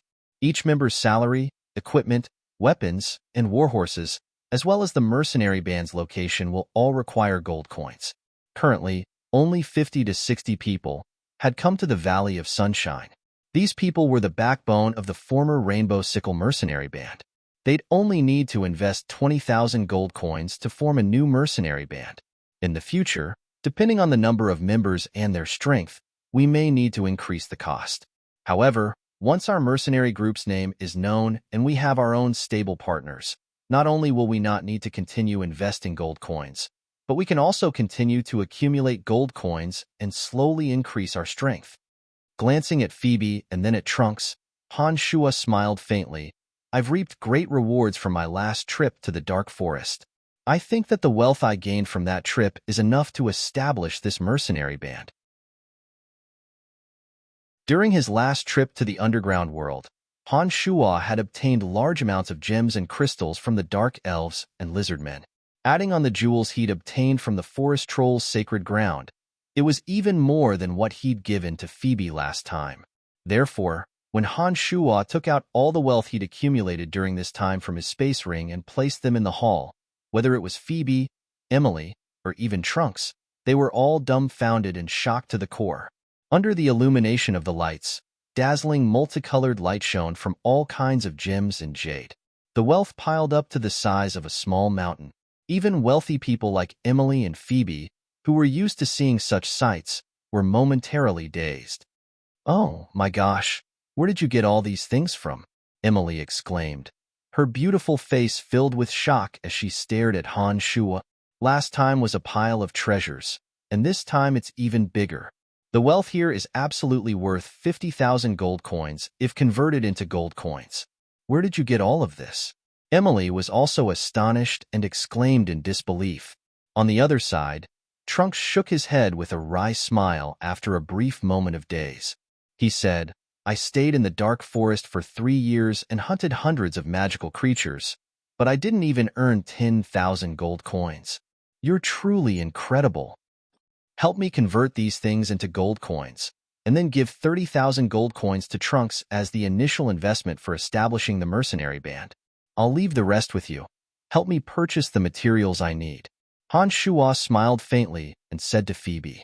Before Han Shua and Phoebe had confirmed their relationship, Han Shua had already placed a great deal of trust in her. Now that the two of them had been intimate with each other, he naturally had even less scruples. Phoebe also felt that Han Shua's trust was a matter of course.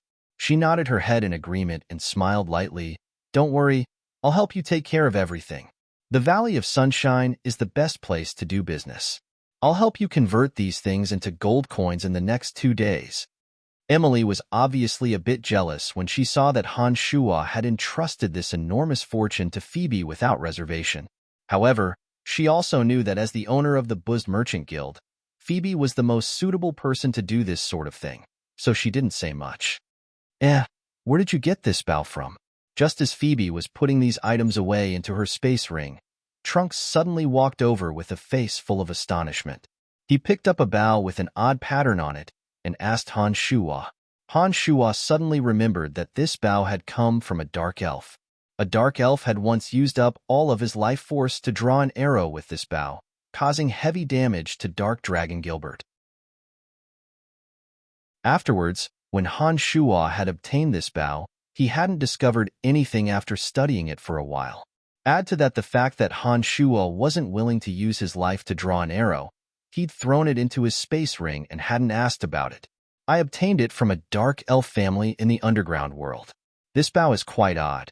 It seems to be able to absorb a person's life force to shoot a terrifying arrow." Han Shua explained. "My gosh, this should be the bow that was cursed by Rose. Legend has it that the dark elves worshipped the evil goddess Rose and cursed this bow.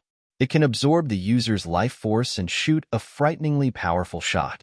Only perverted Avengers would use it without regard for their own life and death." Emily cried out in surprise. It looked like she'd heard of the legend of this bow. "Correct, it's this bow. However, I've heard that before this bow was cursed, it was a wondrous treasure that could amplify thunder magic.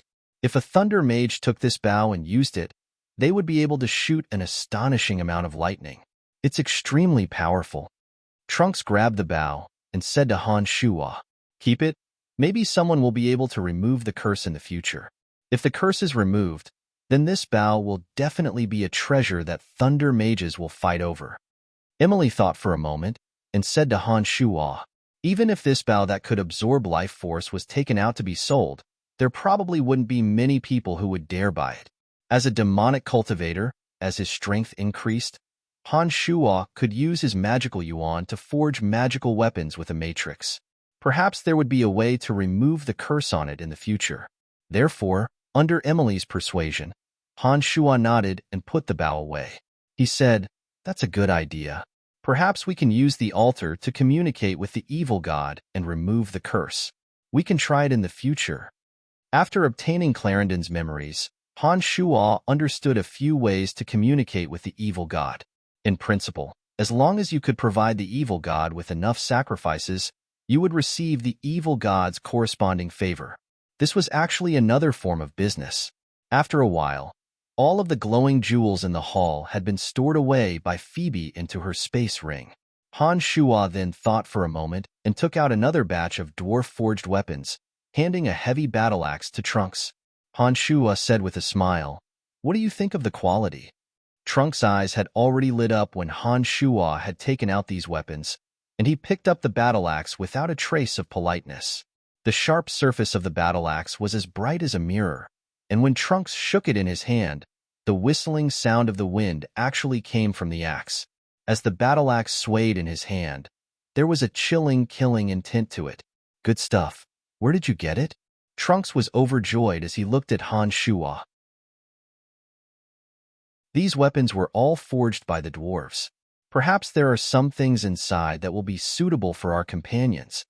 Han Shuo smiled faintly and responded, "Haha, I'm sure they'll like it." The dwarves are famed for their skill in forging weapons on the continent. "When you took out these weapons just now, I knew they weren't ordinary items." Trunks didn't stand on ceremony and readily stored all of these weapons into his space ring. He was silent for a moment afterwards and looked casually at Han Shuo, saying with a smile, "Captain, everything is ready now. We're just waiting for you to pick a resounding name." Han Shuo was startled when he heard these words, and then he waved his hands with a smile, declining, "I only want the position of vice captain, that's enough. You should be the real captain. You can decide the name of the mercenary band." Trunks, who had been all smiles just now, suddenly straightened his face and firmly refused. "You must be the captain of the mercenary band. There's no room for discussion on this matter. If you refuse, then I'd rather refuse your good intentions, and everything I've said before will be null and void."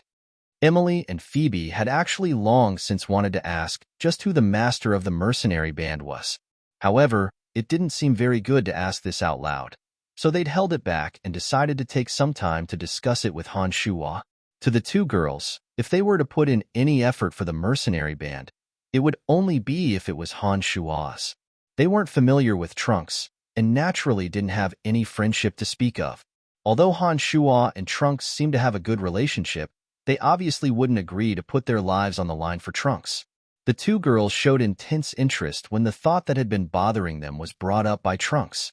Two pairs of beautiful eyes constantly roamed between Han Shuo and Trunks, anxiously waiting for the two's decision. "Trunks, I don't know anything about the formation and management of a mercenary band. If I were to be the captain, it would indeed be a bit inappropriate." Han Shuo really didn't know what a mercenary band needed to pay attention to, so he spoke up. "No problem, you just need to give guidance on the big picture. As the vice captain, I can take care of these small matters for you. Brian, only with you as the captain will Miss Emily and Miss Phoebe spend their energy to help us. I don't have the energy to win them over." Trunks laughed self-deprecatingly and winked at Han Shuo, speaking meaningfully. If that's the case, then don't decline." Emily didn't seem embarrassed at all, as if Trunks' words were a matter of course. Phoebe also nodded with an apathetic expression and said to Han Shuo, "That's right. Only with you as the captain will I unconditionally help this mercenary band." "All right, men should be more decisive. Hurry up and decide on the name of the mercenary band." "Let me register with the Mercenary Association and officially provide a new home for my brothers." Trunks looked at Han Shuo and urged. Han Shuo was actually more aware of the current situation than anyone else. When he saw that everything that needed to be done and said had been settled, he no longer hesitated and readily agreed. "All right, then let's call it the Soul Destroyer Mercenary Band." "You're such a hypocrite. You've already thought of the name, and you still say you don't want to take this position. You just had to pretend to decline. You're really shameless." Trunks couldn't help but laugh when he heard Han Shuo quickly announce the name. He couldn't help but curse Han Shuo. Emily and Phoebe also looked at Han Shuo with astonishment, as if they hadn't expected that Han Shuo would think of a name so quickly. They also knew that Han Shuo indeed had the intention of taking charge of this mercenary band long ago.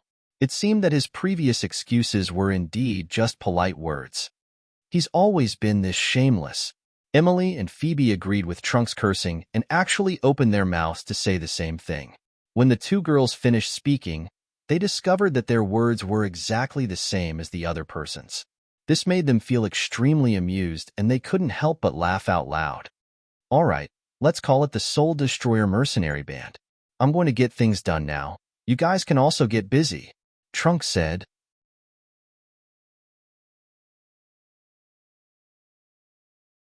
Chapter 206. Once the matter was settled, the hot-blooded youths with money and connections moved quickly. Florida's injuries were quite serious, and from the Cairo mercenary band's news, he was still in a coma. Edwin's every move was closely monitored when he arrived in the Valley of Sunshine. He'd stayed in a hotel for the past couple of days and didn't walk around. It looked like he was planning on stabilizing the injury on his back first. Trunks immediately left the Valley of Sunshine after confirming matters with Han Shuo. He said that he wanted to discuss with his mercenary brothers and settle the matters that needed to be done soon. He also wanted to tell them the good news that Florida had been seriously injured. Phoebe had received Han Shuo's large sum of wealth and appeared in Tanai Valley of Sunshine over the past couple of days. She used her connections to find a few large merchants to discuss matters of sale, and also continued to help Han Shuo purchase the materials needed to refine the wood and water elite zombies. Emily stayed in the Dark Mantle stronghold and seemed to be communicating with the higher-ups. It seemed that the senior executives of the Dark Mantle were planning on making a big move against Bob Asher this time. Trunks, who was familiar with the matter, was busy setting up the mercenary band. Han Shuo didn't have much to do after the issue of gold coins had been resolved. He used the 2 days of free time to return to the Cemetery of Death. Han Shuo wasn't actually that worried about Edwin's threat. After all, there was a dark dragon in the Cemetery of Death who could help him. Through communication, Han Shuo knew that if Dark Dragon Gilbert wanted to recover quickly, he'd need to absorb the cores of some magical creatures in order to recover quickly. It was because he understood this point, and that Han Shuo needed to make use of Dark Dragon Gilbert's strength, that he'd brought the injured Gilbert to hunt some high-level magical creatures in the Dark Forest over the past 2 days. 7 Windblade Wolves, 4 Frost Eagles, and 1 Medusa had been hunted down by the 2 of them in a short 2 days.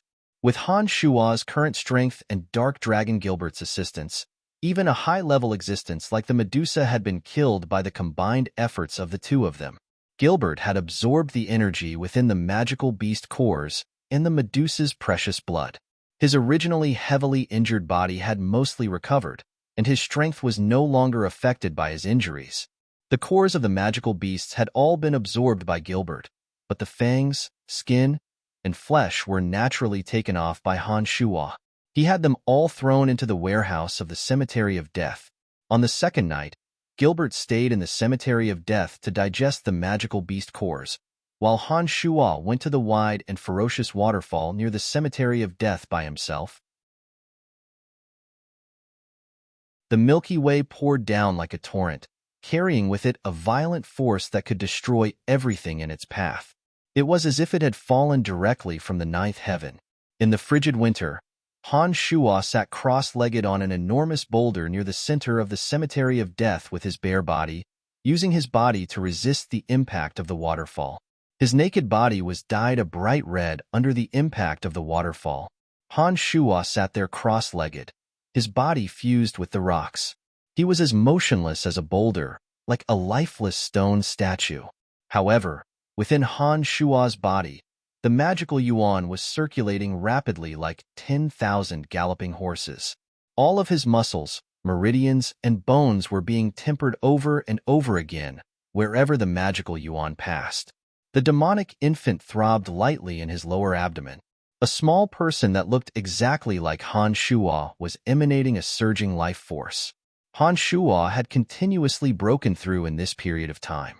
He'd absorbed Johnny's soul last time, and it was only now that he'd completely digested it. Some messy information chaotically swayed in Han Shuo's mind. All sorts of messy memories were like clouds of smoke, making it hard for one to see clearly. Han Shuo understood that these messy information were all memories that Chu Kanglin had left in his mind. All this time, because Han Shuo's magical yuan hadn't reached the true demon realm, his brain hadn't been fully developed. Therefore, he could only receive bits and pieces of information every time. Most of his memories were still sealed in his mind. Now that he'd reached the true demon realm and his brain had been fully expanded by magical yuan, Han Shuo's memory, comprehension, and thinking abilities had all been greatly improved. When Han Shuo tried his best to explain himself, The originally blurry and messy memories were quickly torn apart and gradually became clear. Strange magical yuan techniques, sections of mysterious cultivation incantations, refining methods for all kinds of magical weapons, magical generals, and magical formations were all being rapidly processed in Han Shua's mind. They were all imprinted in Han Shua's mind, forever becoming an indelible memory in Han Shua's mind. After an unknown period of time, Han Shua suddenly woke up. Under the impact of the dripping waterfall, his eyes couldn't hide the excitement, pride, and confidence in himself. It was as if he'd been reborn, and his entire being was filled with an unprecedented confidence. Body consolidation, channel opening, molded spirit, true demon, bloodthirsty, separate demon, carnal, 9 changes, and omen realm. These 9 layers of magical yuan would allow a mortal to become an omnipotent godlike existence. That kind of terrifying power that could split the heavens and the earth apart. When the physical body was strong enough to move mountains and seas and become an extraordinary existence that was immortal, presented a vast, mysterious, and grand blueprint in front of Han Shua. Now that this blueprint had been unlocked, Han Shua was like a paintbrush that could draw out his vast and limitless future according to the path in his heart. The power to reconstruct the physical body, fly in the sky, become immortal, surpass the cycle of reincarnation, and destroy the heavens and the earth really did exist. With a thought, the pores of all the muscles in his body expelled waves of murky gray air from his body. The murky air was the impurities of Johnny's soul. After Han Shua's demon infant had absorbed the origin of the soul, it remained in his body. With a slight sway of his body, Han Shua's boulder-like body suddenly flew through the air and landed steadily on a large tree. He put on a dark green warrior's robe and flew straight towards the cemetery of death. Master, you seem to be a bit different than usual. Gilbert looked at Han Shua in surprise as soon as he entered the cemetery of death and couldn't help but exclaim, "Oh, what's different?" Han Shua looked at Gilbert and smiled faintly.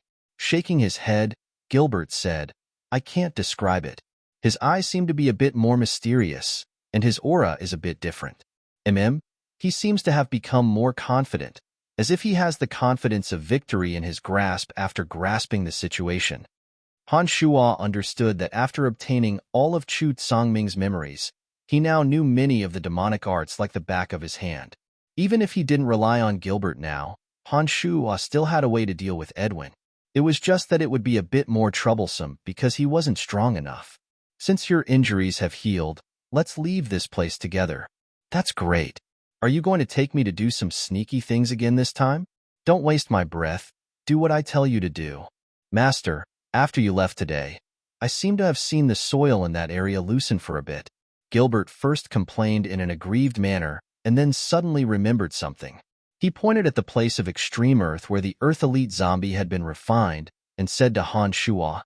Han Shua started and turned his head to look at that area. He suddenly discovered that the center had indeed sunk in. The Earth Yuan Qi that had been lingering there had completely disappeared without a trace. Overjoyed, Han Shua laughed heartily and said, "Very good. It looks like he's already absorbed all of the Earth Qi. He'll be able to break out of the ground in a few more days." "Humph, it's just a zombie. What's so great about it?" Gilbert cast a disdainful glance at the area and said unhappily. However, as soon as Gilbert finished speaking, the place where he was standing suddenly collapsed.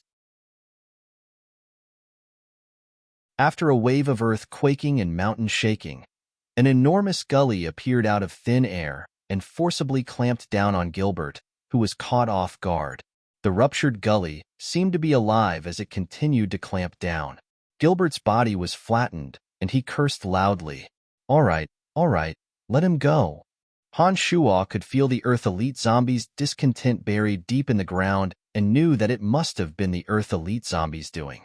He opened his mouth to command.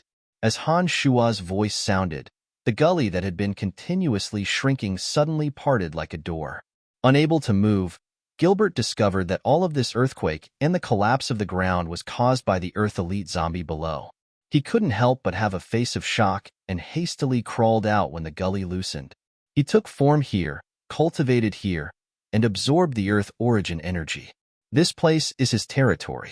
As long as he is here, he can display several times his original strength. The earth will shake, the ground will shatter, or he can form a cage from the earth to trap you. He can even form an earth dragon to attack you. It's a piece of cake for him. Remember, don't go against him in his territory in the future. Buried deep underground, he's an invincible existence in this area. If he left this place, he might not be able to control everything as he pleases. But here, any piece of land can be transformed into his weapon. Han Shua explained faintly as he looked at Gilbert crawling out of the ravine with a supercilious smile. The 5 elemental zombies could greatly increase their own strength in the 5 places of extreme cultivation. It was unwise for anyone to provoke them in their cultivation area. The Earth Elite zombies' response to Gilbert's words immediately affected him, made Han Shua understand that the Earth Elite zombie was no longer a low-level zombie warrior that could only take orders. It looked like he was the same as the little skull and had already gained intelligence. Seeing that Gilbert had come up, the Earth Elite zombie immediately became much more well-behaved. Han Shua opened his mouth and said in the direction of the Earth Elite zombie, "Refine the Earth Chi well and try to break out of the Earth as soon as possible." A thought was transmitted into Han Shua's mind through the connection. The Earth Elite zombie had obviously heard Han Shua's words and sent over the meaning of understood. "Let's go. Let's leave this place first." Glancing at Gilbert, Han Shua walked towards the center of the Cemetery of Death. When he passed by the Een Demon Cave, Han Shua discovered that there were only 5 wraiths left. It looked like it wouldn't be long before the 3 Een demons would take form. Just what's going on with that zombie? How can he have such great strength? Gilbert couldn't help but ask Han Shua after they left the Earth Elite zombies location and arrived at the transportation matrix at the center of the Cemetery of Death. "You wouldn't understand even if I told you. In short, he's different from any zombie warrior you know of. His existence has already changed since he started absorbing the Earth Chi. Remember, it's best not to provoke him in this Cemetery of Death. He'll be stronger than you can imagine here." Han Shua smiled faintly and instructed Gilbert. As he spoke, Han Shua pushed Gilbert into the center of the transportation matrix and activated it. The two returned to the Dark Mantle's secret stronghold in the Valley of Sunshine. Han Shua put away the 6 magic wands when they walked out of a secret room. He lifted a wooden board above his head, and the two walked up to a corridor leading to the top. "Brian, you're finally back," Emily suddenly called out as soon as they emerged from the secret room. "Hi, beautiful woman. We meet again." Gilbert greeted Emily with a teasing smile when he came up, causing Emily to roll her eyes. "What's wrong?" Having obtained all of Chu Kanglin's memories, Han Shua had ample confidence in his future. Han Shua believed that as long as he worked hard and advanced his demonic cultivation, he would definitely obtain strength that everyone would look up to. It was precisely because of this that Han Shua didn't pay too much attention to the current difficulties and setbacks. He asked Emily casually, "Florida has woken up. The Cairo mercenary band has just sent news that Florida has called for a meeting as soon as he's awakened. They're planning on making a move against us at all costs and want us to be careful. Also, Edwin and Belinda seem to have made a trip to the Cairo mercenary band in the past 2 days.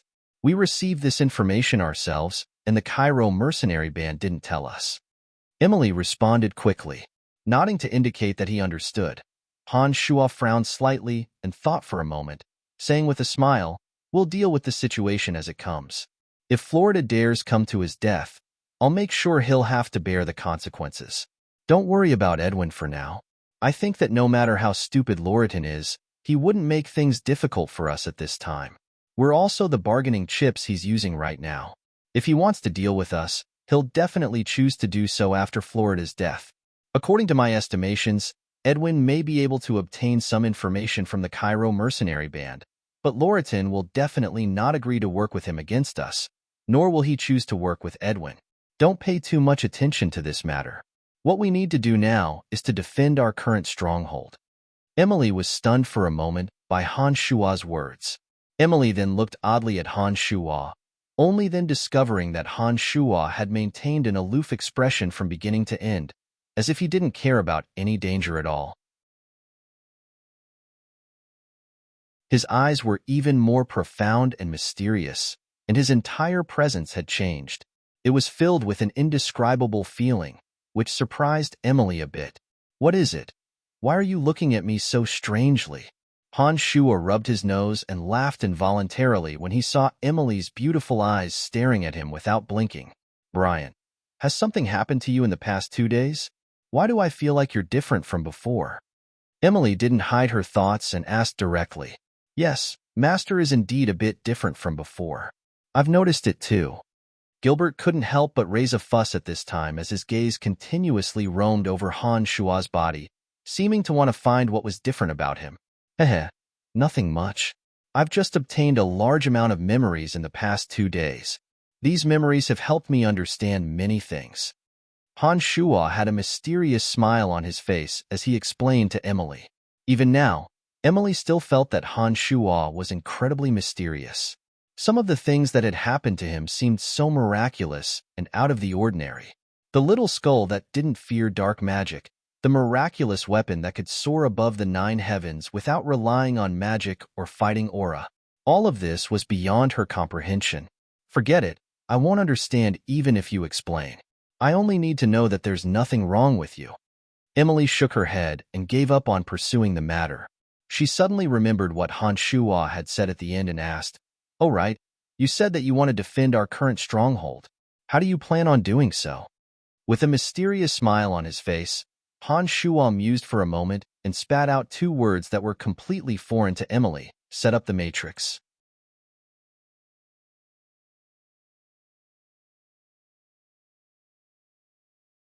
Chapter 207. Using some special materials and following the mysterious rules of heaven and earth to set up a formation that could seize the fortune of heaven and earth was a secret technique that all demonic cultivators should grasp. After digesting all of Chu Kanglin's memories, Han Shua was no longer a passive person who would wait helplessly for death. Even if his current cultivation wasn't high enough, Han Shua could still take the initiative by using some demonic formations. Using the method of acting first and reporting later, Han Shua directly took over the shop with the place of extreme water. When Harris came over, Han Shua used Florida as an excuse to beat around the bush. The glorious Tanai Cairo mercenary band was in charge of everything. As long as it was in the glorious Tanai Cairo mercenary band, they weren't afraid of Han Shua playing any tricks. According to the agreement, as long as Han Shua and the others killed Florida, the shop would belong to Han Shua for free. Right now, Han Shua was just taking it one step ahead of time. The shop wasn't like other things. If it was an ordinary item that could be carried around, Harris probably wouldn't be willing to hand it over to Han Shua so early because he was afraid that Han Shua would take it away. However, the shop couldn't be moved, and Harris wasn't afraid that Han Shua would be able to move it away. Moreover, the deed was still in their hands, so Harris didn't say anything after Han Shua explained, tacitly agreeing to Han Shua's actions. This shop that was rumored to be cursed by an evil god was even larger than Han Shua had imagined. It covered an area of more than 400 square meters and had a 70 to 80 square meters courtyard. There were also 8 or 9 rooms of various sizes, including furniture such as tables, chairs, beds, lamps, and so on. It was precisely because this was an ominous place that after the owner died, everything in the shop became ominous. No one would take the things in the shop out and cause trouble for themselves. Other than a few blankets and daily necessities, and a few rooms that were covered in dust because no one had lived here for a long time, the entire shop was not lacking anything. Before they discussed about forming a mercenary group, Han Shua had already explained the strangeness of this shop.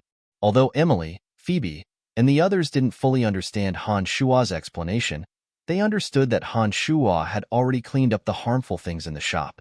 Out of their unconditional trust in Han Shua, although the 2 women were still a little uncomfortable with this place, they did not clamor to stop Han Shua from staying.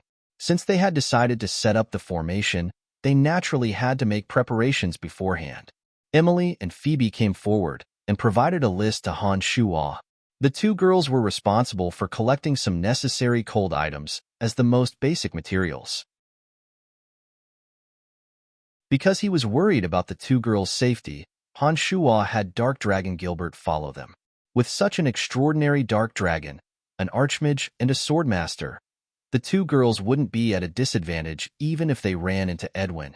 After everyone had been sent away, Han Shuo chanted a necromancy spell and summoned a dozen skeletal warriors. After giving an order, the skeletal warriors picked up brooms and basins and began to clean the rooms one by one. The Shura Soul formation was a demonic formation that would cause one to lose one's nature and sink into an illusion.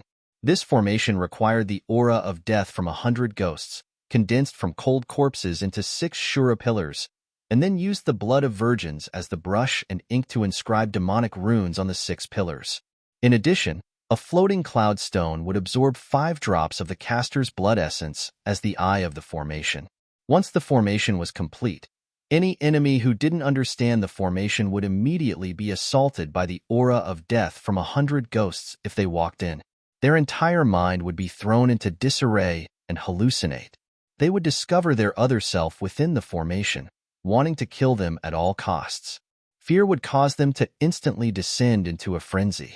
No matter how resolute their mind was, it would be very difficult for them to overcome their true nature. The well in the center of the place of extreme water had been slightly modified by Han Shuo and put to good use. With the well as the eye of the formation, he formed a small-scale water ghost possession formation with some of the materials he'd recently collected for refining water elite zombies.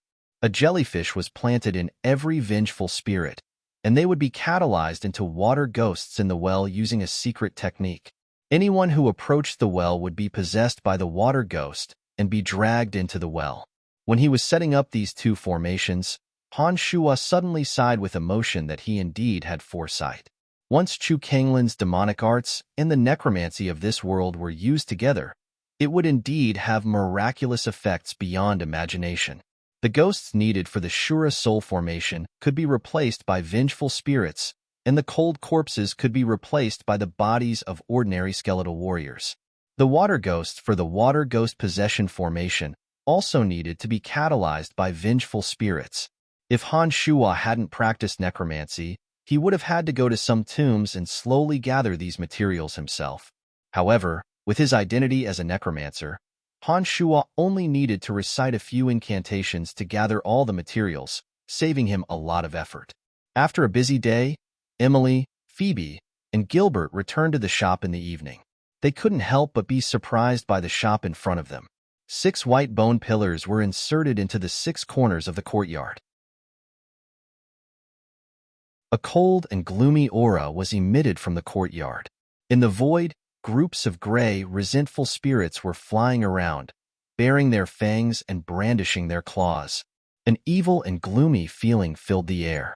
In the middle of the well, a few white shadows floated erratically in the air, twisting into sinister and frightening faces. A blood-red stone sat in a groove next to the well. A few vengeful spirits floated in the air around the stone, and their bodies were also dyed blood-red. Han Shuo sat cross-legged in front of the stone, shooting out rays of black light from his palms. His palms became a blurry, pitch-black color, and a dense light surrounded his body, making him look incomparably sinister. The doors to the rooms around the courtyard were all opened. The originally dusty rooms were now spotless, and all the rooms had been cleaned. The lights were bright, and it was filled with warmth and harmony. The sinister and sinister aura that lingered in the courtyard didn't seep into any of the rooms. "Oh my gosh, what are you doing?" Emily exclaimed. Her slender body turned on the spot, and her eyes were filled with curiosity. She was about to extend her hand to touch the azure stone pillar formed by the white bones. "Don't move." Han Shuo suddenly opened his eyes and shouted at Emily. Emily, who was about to touch the azure stone pillar, retracted her jade-like hand when she heard this, as though she was startled. Phoebe and Gilbert were still a little slow. They hadn't expected that in less than a day, this place would actually undergo earth-shattering changes in Han Shuo's hands. The courtyard was filled with a sinister and strange aura, causing them to feel instinctively uncomfortable. They had never seen some of the strange things and decorations, and they didn't know what they were used for. Their minds were filled with questions.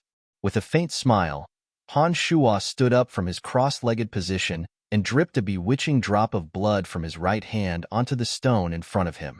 The courtyard, which was already filled with sinister gusts of wind, became even more sinister after this drop of blood was dripped into it.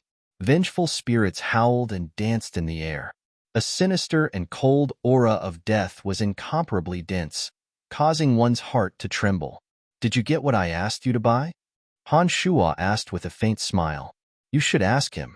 The most important things were all collected by him." Phoebe's face was flushed red as she pointed at Gilbert. "Evil master, why would you think of collecting the blood of virgins? You're too shameless and filthy." Gilbert cried out and looked at Han Shuo with a face full of disdain, appearing quite excited. "Cut the crap. Did you get what you wanted?" Han Shuo glared angrily at Gilbert. "Heh, I got it. There's nothing that can't be done with gold coins.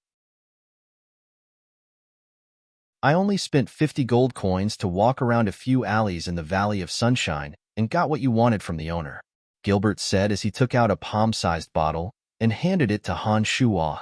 Emily and Phoebe both snorted coldly when they saw him take out the bottle of virginine blood, turning their heads and walking towards the rooms in the courtyard. "Humph, what did I do? I didn't do it willingly. It was all Master's orders." "Do you think I did it willingly?" Those stinky women in the alleys all looked at me as if I was a pervert with a special hobby. If I hadn't taken out the gold coins, I'm afraid I would have drowned in their spittle. Gilbert was quite aggrieved when he saw Emily and Phoebe look at him with extreme disdain and couldn't help but complain. Some rich customers in the Valley of Sunshine liked virgins to serve them. Therefore, in order to attract more customers, the owners would spend large sums of money to buy some virgin slaves. Han Shuo knew this and thus had asked Gilbert to do this. Although Han Shuo's skin was thick enough, it was still a bit embarrassing for him to buy something like this from others. After all, in the eyes of those who didn't know the truth, this kind of behavior was quite perverted. All right, go do what you need to do. Don't bother me." Han Shuo was very understanding of Gilbert's grievances, but didn't console him. Before they returned, Han Shuo had already used the Demon's Lair edge to carve a complicated pattern on the 6 azure pillars formed from the cold corpses. He drew a bucket of spirit water from a place of extreme water and diluted the bottle of virginine blood into it. Using a peachwood spoon to stir the water, Han Shuo grabbed the bucket and flew out. He leapt onto the first azure pillar and started pouring the liquid from the top of the pillar. Seeing that Han Shuo had started to work, Emily and Phoebe, who had just entered the warm room, walked out again. 2 pairs of bright eyes watched Han Shuo's movements with curiosity. The reddish-brown liquid flowed down the pattern that Han Shuo had carved earlier. Miraculously, not a single drop of the liquid rolled down. It was as if it was tightly attracted by a force, all of it imprinted into the grooves carved into the stone pillars. One by one, when Han Shuo had completed the 6 pillars, Han Shuo casually threw the empty bucket to the side and flew to the blood-red stone beside the well. He formed a hand sign to control the demonic formation, and a black light flew out from Han Shuo's palm, landing in the center of the blood-red stone. Suddenly, the 6 stone pillars shone with a reddish-brown light. The patterns engraved on the azure pillars were densely packed with all kinds of ferocious ghost faces. The hundreds of wraiths that had been flying around the courtyard were like baby swallows' ghost nests as they flew into the sinister ghost faces engraved on the stone pillars with a whooshing sound. The wraiths that were originally in a state of nothingness seemed to merge with the sinister ghost faces as soon as they fell into the azure pillars. Each and every one of them seemed to have a body and began to twist and turn on the stone pillars, revealing a bloody mouth full of fangs. Shrill cries of despair instantly resounded through the night sky, causing one's hair to stand on end and their hearts to tremble. Not good. Han Shuo was shocked. He hadn't thought that after the formation was formed, there would be such terrifying cries of ghosts and howls of wolves. He immediately formed another hand sign, which fell into the floating cloud stone that had absorbed 5 drops of his blood essence. In an instant, the wraiths that had a body were abruptly sucked into the azure pillars. The stone pillars with hundreds of dancing ghosts suddenly returned to normal.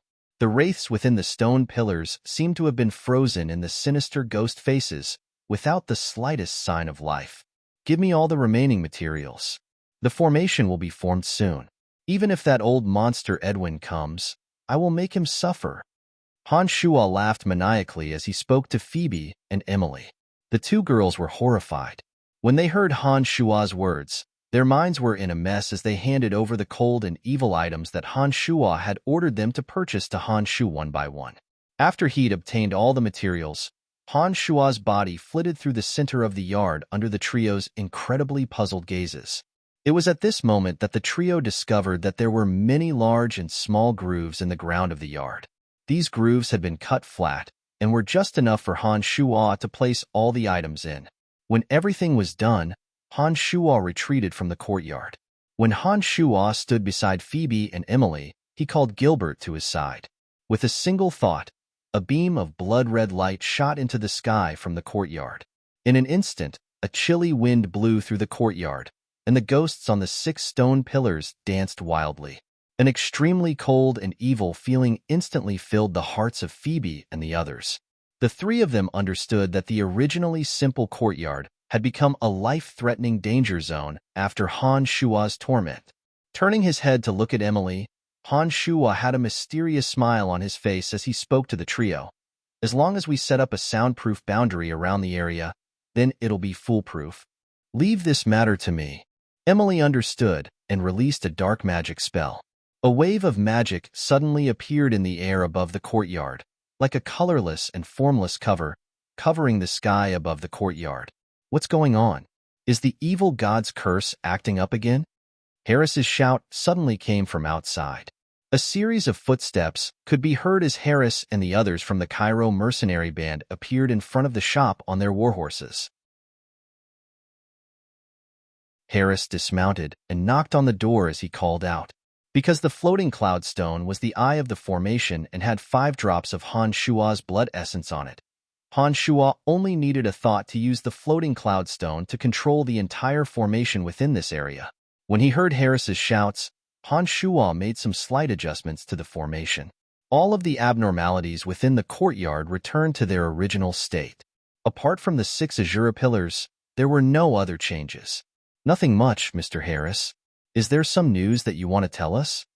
Han Shua opened the door to the shop and allowed Harris to enter. He answered calmly with a face full of smiles. After Harris entered, his sharp eyes looked around, scanning every corner of the shop. Only then did he ask Han Shua with some confusion, "Why are there 6 strange stone pillars all of a sudden?" "Oh, we're planning on staying here for a long time. Because we're lacking something to dry our clothes on, we got 6 pillars as support." "How did Mr. Harris find the time to come over?" "There was a bright red light just now, and some of the people in the surrounding shops heard a terrifying howl from within. They said that it was frightening and told us to come over to take a look. I was worried that something would happen to you, so I came over to take a look." Laughing lightly, Han Shua said jokingly, "Those people are always so ignorant. We were just practicing magic just now.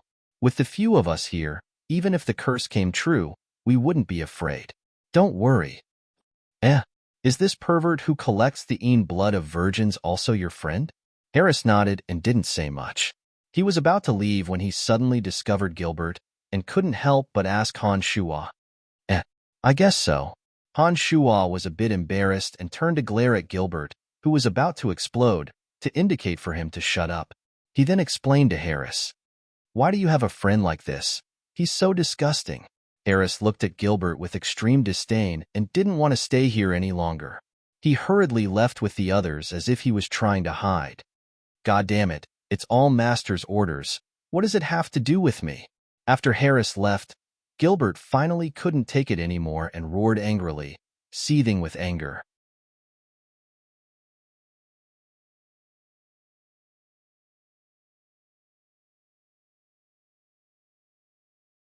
Han Shua flicked a glance at Gilbert and explained to Trunks. Trunks was very shocked when he heard that Gilbert was a dark dragon. He then couldn't help but sigh, "You're really something. I thought taming a manticore was already something to be proud of, but you actually have a dark dragon. It looks like you're a bit stronger than me." "It's not my fault. I just happened to pick up a bargain. It was this dark dragon who shamelessly pestered me." Han Shuo shrugged and said modestly. He then paused and changed his tone, asking Trunks, right? You didn't run into any danger when you left the valley this time, did you? How did things go? Trunks' face grew serious when he saw that Han Shuo was talking about serious matters. He said lowly, don't worry. I'm more familiar with the geography of the Valley of Sunshine than Loriton and Florida. It won't be easy for anyone to harm me in the Valley of Sunshine. I've met with some of my old friends, and they've expressed great interest in forming a mercenary band. I've already arranged for people to apply for the title of Soul Destroyer. We'll be able to officially have our own title before long. Nodding, Han Shuo said, that's good. This will be our base of operations now. With Florida's power, he'll surely be able to find our current location. We don't need to be in a hurry, we just need to wait for him to attack us. With the existence of the magical formation, Han Shuo wanted to test it out on Florida's men. He wanted to see if the magical formation was as wondrous as Chu Kanglin's memories had described. Unexpectedly, neither Florida's men nor Edwin came looking for trouble after another 2 days. Han Shuo's group stayed here for the past 2 days, only wandering around the busy merchant streets for a bit during the day. All the materials needed to refine the wood elite zombie had finally been gathered. Phoebe used these days to discuss a few deals with a few merchants, exchanging 2/3 of the jewels and crystals that Han Shuo had given her for 40,000 gold coins. These 40,000 gold coins were handed over to Trunks with great trust by Han Shuo, allowing him to use them reasonably to form the Soul Destroyer mercenary band. Han Shuo silently practiced his magical arts in his room, not taking a single step out of the shop in the past 2 days. After a low incantation, the courtyard that was illuminated by the sun was suddenly covered by dark green clouds, plunging the entire courtyard into darkness. The sinister greenish-black clouds engulfed the entire radiance of the sun. A strong, deathly aura spread rapidly, filling the courtyard in an instant. The vengeful spirits sealed in the stone pillars sensed this wonderful aura and seemed to be eager to make a move. The canopy of necromancy spell could cause the aura of death to spread out. Dark creatures within the range of the canopy of necromancy would greatly increase their attack power. Once an enemy fell within the range of the canopy of necromancy, their fighting strength would be weakened by the spell. Not only had Han Shuo grasped all of the spells that adept mages should be able to grasp now, but he could also skillfully use them. If he returned to the Babylon Academy of Magic and Force with his current strength, Han Shuo was confident that he could easily advance to Adept Mage. According to his agreement with Fanny, as long as Han Shuo advanced to Adept Mage, he would have the right to interact with her. Whenever he thought of Fanny's feelings for him, Han Shuo felt extremely motivated. Although he now possessed the hearts of 2 beauties, Emily and Phoebe, his feelings for Fanny were irreplaceable by the 2 women.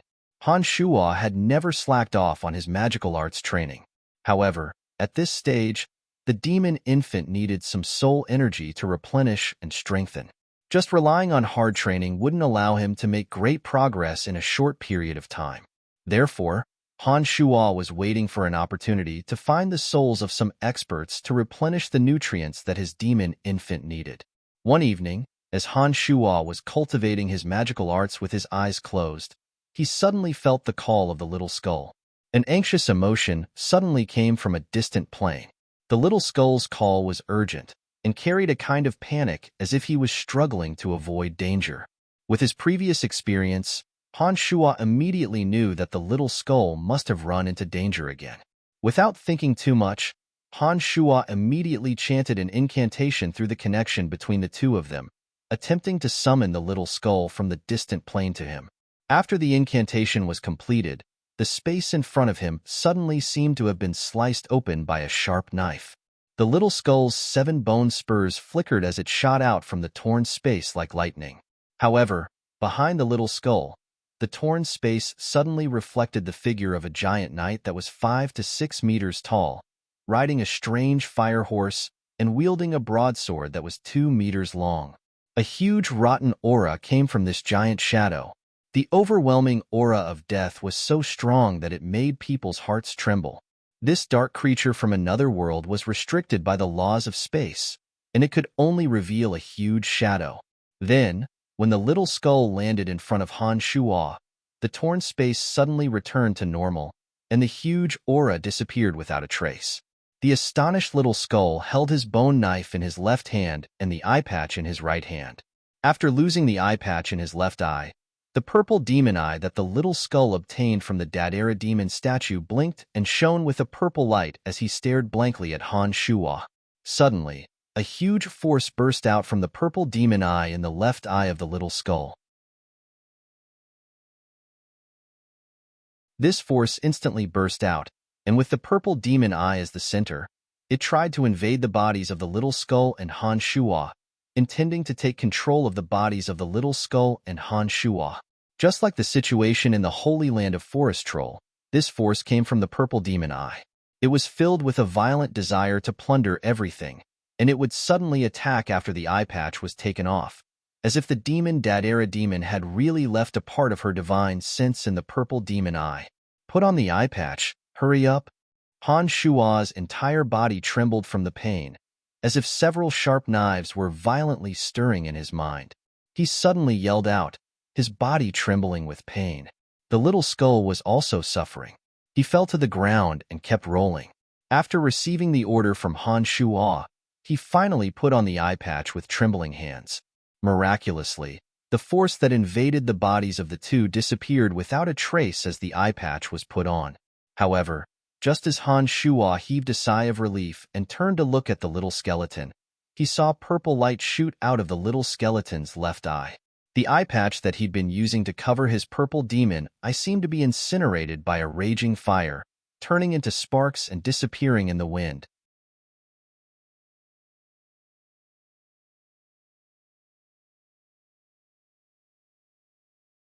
Chapter 209. After the eye patch that sealed the purple demon eye was incinerated into ashes, the purple demon eye embedded in the little skull's left eye socket once again emitted a blinding purple light. In an instant, the heart-wrenching pain once again invaded Han Shuo and the little skull's bodies. The unforgettable pain caused both Han Shuo and the little skull to tremble uncontrollably. In the room, Han Shuo couldn't help but let out a low growl. The little skull's white mouth was also smacking its lips. The man and the skeleton were simultaneously invaded by an inexplicable power. Suddenly, the demon infant that was originally hibernating in Han Shuo's lower abdomen produced a huge suction force, much to Han Shuo's surprise. In an instant, Han Shuo had the illusion that the demon infant had become a boundless black hole. With the demon infant as the center, Han Shuo's body seemed to have become a huge spider web, and all of his meridians had become tenacious lines that resembled spider webs. The power that invaded Han Shuo's body was attracted by the demon infant and automatically gathered at Han Shuo's demon infant through the spider web-like meridians like a trickle returning to the sea. Following this sudden change in his body, the unforgettable pain suddenly weakened by a lot. The power that invaded Han Shuo's body was sent to the demon infant through his meridians. Just like how Johnny's soul energy was digested and absorbed, it furiously nourished the demon infant's growth. After the pain in his body gradually came under control, Han Shuo saw that the little skull was still rolling on the ground. With a thought, Han Shuo suddenly struggled to come to the little skull's side. He opened his left hand and aimed his palm at the left eye socket of the little skull where the purple demon eye was stored. He took the initiative to release the demonic art of assimilation. His left hand suddenly shone with a dense demonic light. Rays of faint purple light flowed from Han Shuo's arm into Han Shuo's body. Just like the power in Han Shuo's body, it was sent to the demon infant through his meridians. At this time, Han Shuo was sure that the power from the purple demon eye was also soul energy. It seemed to have a close relationship with the protector of the forest troll, the demon Dadera. Perhaps it really was a wisp of soul energy left behind by the demon Dadera in this plane. Compared to Johnny's soul energy, the soul energy that came from the purple demon eye was much larger and purer. It was filled with a violent and plundering aura and wasn't rejected by the demon infant at all. Once it fell into the demon infant would frantically circulate it and slowly convert and purify the enormous power. Looking inside the demon infant, Han Shuo could see that the demon infant was like a sun burning with black demonic fire, bursting with blazing demonic light. Han Shua's body also shone brightly at this time. Waves of violent, chaotic, evil demonic energy curled around Han Shua's body. From afar, it looked like Han Shua suddenly had countless black arms dancing around his body. After an unknown amount of time, Han Shua suddenly let go. There was a crisp crack, and the purple demon eye in the little skull's left eye socket seemed to have shattered. The purple demon eye suddenly became dim, and a cloud of dense purple smoke overflowed from his left eye socket. The demon infant was still circulating frantically. The soul energy that it had just obtained from the purple demon eye was much stronger than what it had obtained from Johnny a few days ago. When Han Shua sensed that all the power had been absorbed by the demon infant, he gave an order to the little skull to protect himself. He sat cross-legged and entered a state of bitter cultivation and digestion.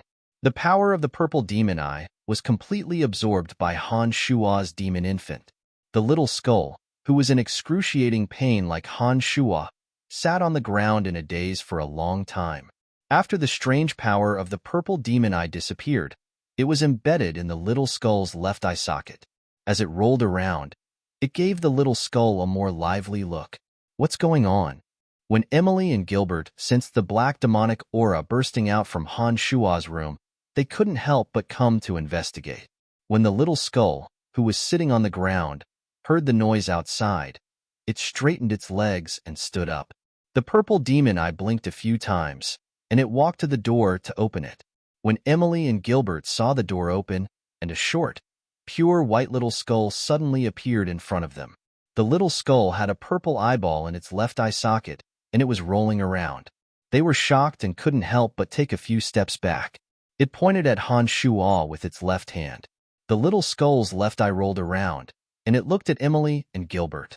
It put its hand on its mouth and made a shushing gesture, which meant he needs silence. Don't disturb him. Emily and Gilbert stared at the little skull that was asking them to keep quiet.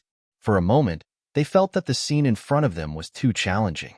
A dark creature making such a humanoid gesture in front of them, especially with its left eye socket and its eyeball moving around. All of this was so unimaginable. It was a good thing that this wasn't Emily's first day knowing Han Shua. When she had first fought with Han Shua, she had already suffered at the hands of this little skull. Therefore, when she carefully looked at the little skull and discovered the 7 bone spurs on its back, she immediately understood that although the color of the bones had changed, this little skull was still the mysterious little skull that was immune to most dark magic, the one that had chased her for days and left her helpless. I think your master must have made some miraculous progress again. Let's not disturb him. Taking a deep breath, Emily shook her head at Gilbert, indicating for Gilbert to retreat with her. Last time in the Cemetery of Death, the Earth Elite Zombie's sudden outburst had already made Gilbert realize that the dark creatures his master had summoned were absolutely different from the ones he knew. A zombie could form an enormous ravine in the ground and attack him because of a single sentence. Then this little skull with humanoid gestures wasn't that hard to understand. I think it'll be very interesting in the future to follow a master like this. Gilbert looked at the little skeleton with great curiosity and waved goodbye. He closed the door and said to Emily, "It's fine, but it's fine. I think so too, but you need to continuously improve yourself.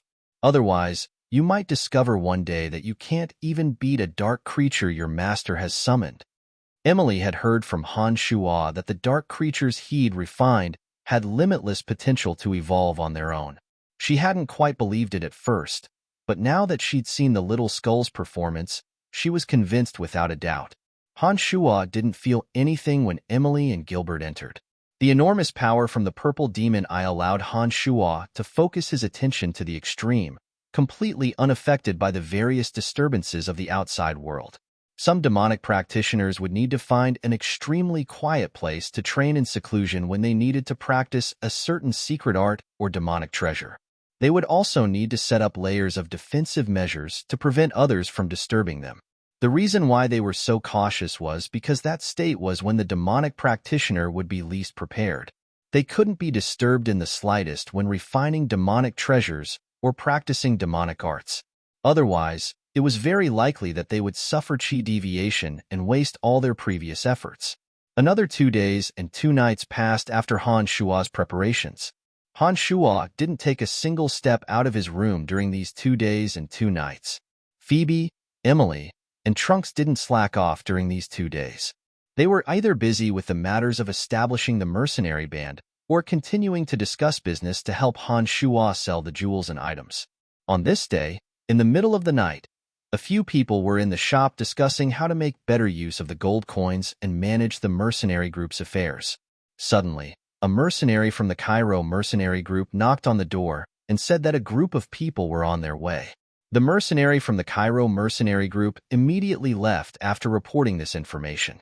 He said that he needed to report this information to the leader or vice leader of the Cairo mercenary group. He told Emily and the others to be careful and that their people would arrive within half an hour.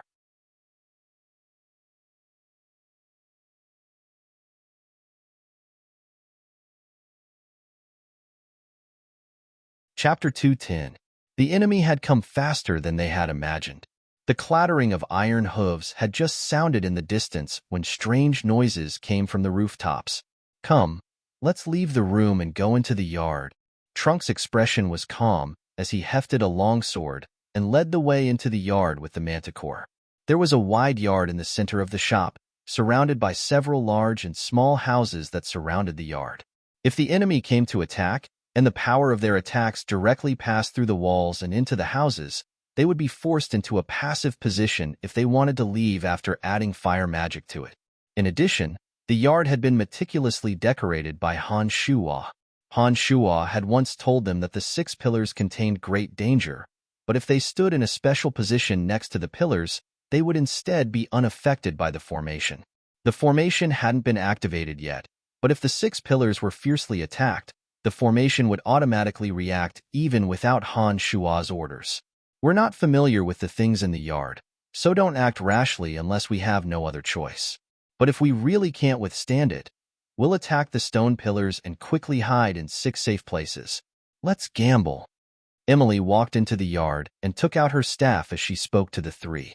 The canopy of necromancy that Han Shua had cast last time was no longer effective because it had been 2 days.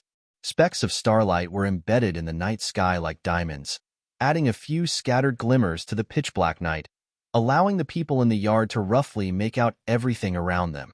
Suddenly, a sharp whistle tore through the air as a small bone dagger, glittering with cold light, abruptly shuttled through the rooftops like a drifting ghost. The sharp whistle of the small bone dagger tore through the silence of the night. The dim light was extremely conspicuous and carried a cold, icy aura of death as it flew in an irregular, mysterious trajectory above the rooftops around the yard. A few soft poochie noises sounded in the dark corners where the little bone blade flew past. In those places where it was difficult to see, a hair-raising scream suddenly sounded. Then, 3 pitch-black figures fell to the ground in a sorry manner, falling from the roof to the courtyard with 3 putong noises. When Trunks and the other 2 saw this, they immediately understood what had happened. When they saw the 3 people lying on the ground not far away, they didn't even think about it and went forward to stab them a few times. The 3 of them staggered as they tried to stand up, but under the 2 slashes of Trunks and Phoebe, their knees gave way and they fell down forever. With the 3 dead, Trunks and the other 2 looked at Han Shua's room in shock. They saw that a corner of a window in the tightly shut room had been lifted open. The purple demon eye in the left eye of the little skull was spinning and flashing with a strange purple light. It was like a ball of purple willow, the wisp dancing behind the dark window. A white bone claw that was as white as jade leaned against the window, and the 5 white bones swayed continuously. The small bone dagger that was flying on the roof seemed to be controlled by the 5 bones of his hand, spinning in a random pattern. What a terrifying little skull! Trunks couldn't help but shake his head with a wry smile as he sighed. "Look over there," Gilbert suddenly yelled. Following Gilbert's direction, the 3 saw 3 gray balls of air float out from the heads of the 3 people who had just died. When the 3 gray balls of air left their bodies, they seemed to be drawn by some kind of power and were sucked into 2 stone pillars at the side. If I'm not wrong, Those 3 gray balls of air should be the souls of the 3 people who just died. When an ordinary person dies, their soul will return to the earth. Without the use of magic, ordinary people can't see it at all. As a dark archmage, Emily was a bit more knowledgeable in this area than the others. She frowned as she explained to the other 3. Then why can we see it, and why can the stone pillars absorb the 3 gray balls of air? Phoebe asked in confusion. Shaking her head with a wry smile, Emily turned her head to look at the room Han Shuo was in and said, "How would I know what's going on? If you want to understand all of this, wait until he wakes up and ask him yourself. This yard is full of oddities anyways, and it's all his doing. I don't think I'd understand even if he explained." She and Emily found it equally difficult to understand the mysteries surrounding Han Shuo. When Emily said this, Phoebe could only shake her head with a wry smile. As the 4 spoke, the small bone dagger continued to whirl about on the roof. The 3 fellows who'd planned on ambushing had been caught off guard before they'd even gotten a clear look at the situation, and died a horrible death in an instant. It was truly an unjust injustice. However, these 3 were only scouts who'd come to investigate. Although they died, the enemies behind them hadn't been affected. Trunks and the others knew that the true battle was finally about to begin when the originally silent sounds of iron hooves suddenly died down. Suddenly, the whistling of the small bone dagger became even more intense. When the 4 looked over, the small bone dagger had already left the vicinity of the roof and was slicing through the night sky even further away. In the direction where the little bone dagger flew, 2 faint shadows gradually turned from blurry to clear. In the starry night sky, the 2 shadows were like 2 drifting clouds that were blown over by a light breeze. "It's 2 archmages. We need to be careful."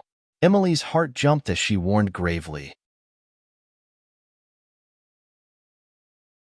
A scorching flame suddenly appeared in front of the small bone dagger as soon as Emily's words had sounded. The small bone dagger sparkled even more coldly under the illumination of the flames, and the surface of the bone dagger lit up with a blinding light. Suddenly, a few crossbow bolts tore through the air from below. 5 of the crossbow bolts missed, but only 1 accurately hit the small bone dagger, sending it flying into the distance. With a ding-dong sound, it landed on the street not far away. The sound of the door shattering suddenly sounded at this moment as footsteps rapidly approached. A line of more than 10 people wearing armor and wielding weapons such as swords, spears, axes, and bows filled the courtyard in an instant. The 2 archmages who'd floated over also stood on the roof without the threat of the bone dagger, watching the scene with cold eyes. "Trunks, you're here as well." The fire archmage who'd saved Florida last time in front of the Valley of Sunshine stood on the roof and looked coldly at Trunks. "Andy, you traitor. You still have the face to see me? The old chief treated you well back then. The magic staff in your hand was forged by someone else at great expense. To think that you'd be with that animal Florida after the old chief died." Trunks pointed the long sword in his hand at the fire archmage Andy and rebuked coldly. "The old chief's death was an accident. He died at the hands of bandits in the surrounding mountain ranges and had nothing to do with Florida. It was all because you were jealous that Florida had become the chief of the Rainbow Sickle mercenary band that you framed him." Andy looked disdainfully at Trunks and mocked him. "I think that with your intelligence, you should be able to tell what the truth is. Now that I've returned, I'll make all of you traitors pay the price." Andy first laughed loudly and then shook his head at Trunks with pity. "Today is the day you die. You won't have another chance in the future. Don't waste words with him. Loriton's men can appear at any time. We need to kill them immediately." The other mage who'd come with him said expressionlessly. There was a lightning pattern on the chest of this person's magic robe. It looked like he was a thunder archmage. He was around 30 years old and had a head of long gray hair. His body was as thin as a bamboo pole as he paced back and forth on the roof. "Got it," Andy replied impatiently. It seemed that he didn't have a good relationship with this lightning archmage. He then looked down with a slightly strange gaze and said in a strange tone, "Do it." There were more than 10 people in the courtyard, all of them made up of swordsmen, knights, and archers. The weakest among them were journeyman swordsmen and knights. There was also one person wrapped in a long green robe with a pointed hat up. His appearance couldn't be seen in the darkness, but there was a strong presence coming from his body. When Andy had spoken just now, he looked at this person indistinctly. His calm voice didn't sound like an order, but rather like he was seeking the opinion of an elder. The person's body suddenly moved as soon as Andy's words fell. An enormous silver sword light abruptly emanated from his body. The sharp sword light cut through the air as his body rose. The pointed hat on his head flew backwards, revealing a face that even Emily and Phoebe were familiar with. "Gabriel, it's you." Emily couldn't help but exclaim in shock. Gabriel was Clark's master and had the extraordinary strength of a great swordmaster. He'd always been by Griffin Legion Commander Asher's side. Who would have thought that he'd appear here?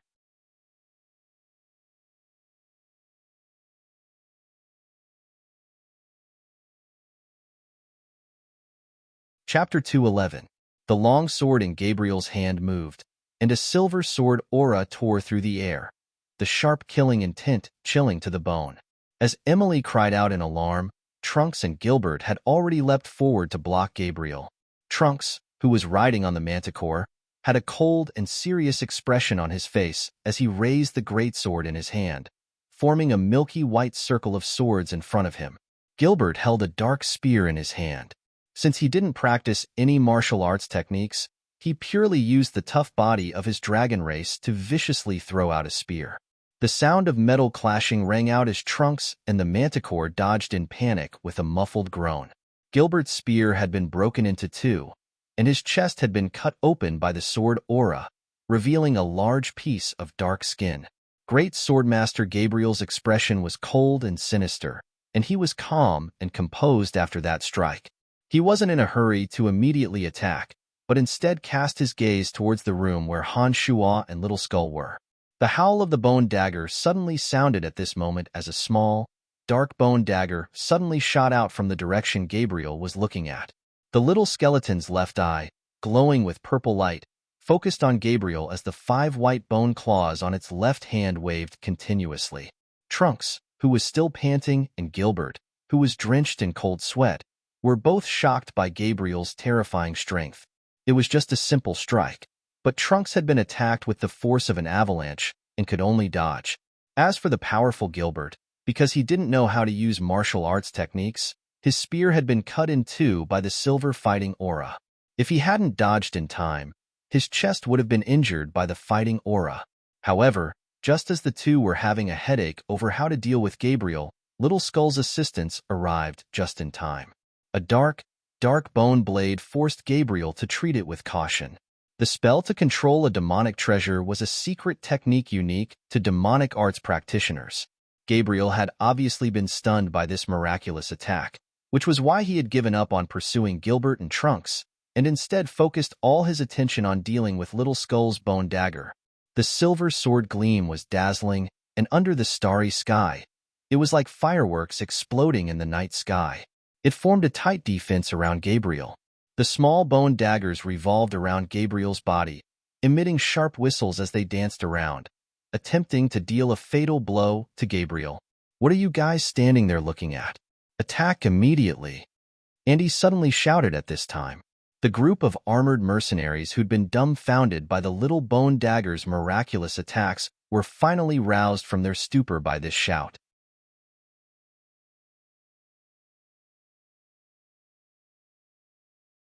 He condensed his silver fighting aura on his longsword and formed a tight defense around him, bitterly resisting the 7 bone spurs flying attacks. The Little Skull wielding the bone dagger danced as he dashed into the attacking mercenaries. The miraculous Little Skull revealed his cruel side. With a bend of his leg bone and a flick, the Little Skull's body was like a bolt of lightning as he landed in the midst of these people. The bone claw in his empty left hand suddenly stabbed out, and with a peub sound, 5 bloody holes appeared in the chest of a middle-ranked swordsman. Blood flowed out like a fountain. With a swing of the bone dagger in his right hand, the head of a nearby mercenary flew high up from his neck. Blood sprayed everywhere from the decapitated neck, dyeing the white bones of the Little Skull a bewitching blood red. 2 arrows whizzed through the air and hit the bones of the little skull's back and chest with a dang-dang sound. The 2 arrows fell to the ground with a clatter sound. But there were only 2 white scratch marks on the bones of the little skull's chest and back. The 2 arrows didn't seem to have harmed the little skeleton, but the little skeleton was affected as well. His body, which had been moving swiftly, couldn't help but stagger a bit when he was hit by 2 arrows from the front and 1 from the back. A few mercenaries nearby took advantage of this opportunity to greet him with their swords and spears. For a moment, dang-dang sounds came from his white bones. This series of attacks seemed to have stunned the little skull. Even the miraculous manipulation of the 7 bone spurs had suddenly stopped. The 7 bone spurs that were originally flying around Gabriel and attacking him spun uncontrollably and hit an azura stone pillar to the side with a ding-dang-dang sound. As if they had triggered some sort of restriction, a cold wind suddenly blew in the courtyard and a thick aura of death suddenly spread in all directions. The dark sky was covered by the aura of death, and not a single speck of starlight shone down. Only a blood-red evil light soared into the sky from the center.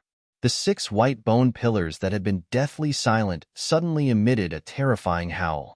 The sharp howl, like the wails of ghosts and the howls of wolves, made one's scalp go numb.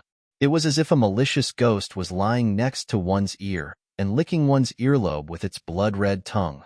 Some of the ghostly images on the stone pillars came to life in an instant, each of them baring their fangs and brandishing their claws.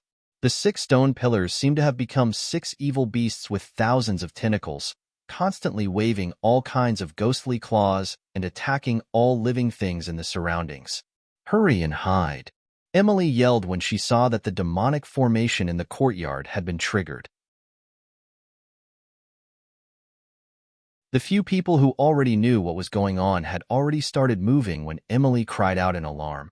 They hurriedly stood in the safe spots that Han Shuo had instructed them to. Footsteps sounded again from outside.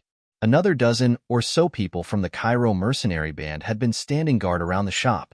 They couldn't help but rush in when they saw that they hadn't taken care of the people inside after so long. They all stood in the courtyard. Dark Grand Magus Edwin and the Calamity Church's female alchemist Belinda stood together on a large tree 3 shops away. They looked at the place where the blood-red light was flashing and the ghostly winds were howling. Can it be that the legendary curse of the evil god has really happened? Belinda's eyes were filled with shock as she spoke to Edwin. "I don't know. The presence inside is very strange. Even I don't know what's going on. Let's not go near for now and see what's going on first." Edwin shook his head in confusion.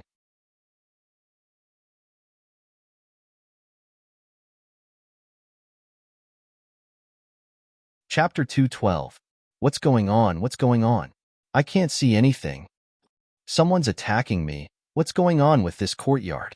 Everyone be careful. This is the strangest place in the Valley of Sunshine. The evil god's curse must have flared up. Retreat. Everyone leave the courtyard. No one will be able to escape once the evil god's curse flares up. Panicked shouts rang out from the mouths of the Rainbow Sickle mercenary band members who'd entered the courtyard.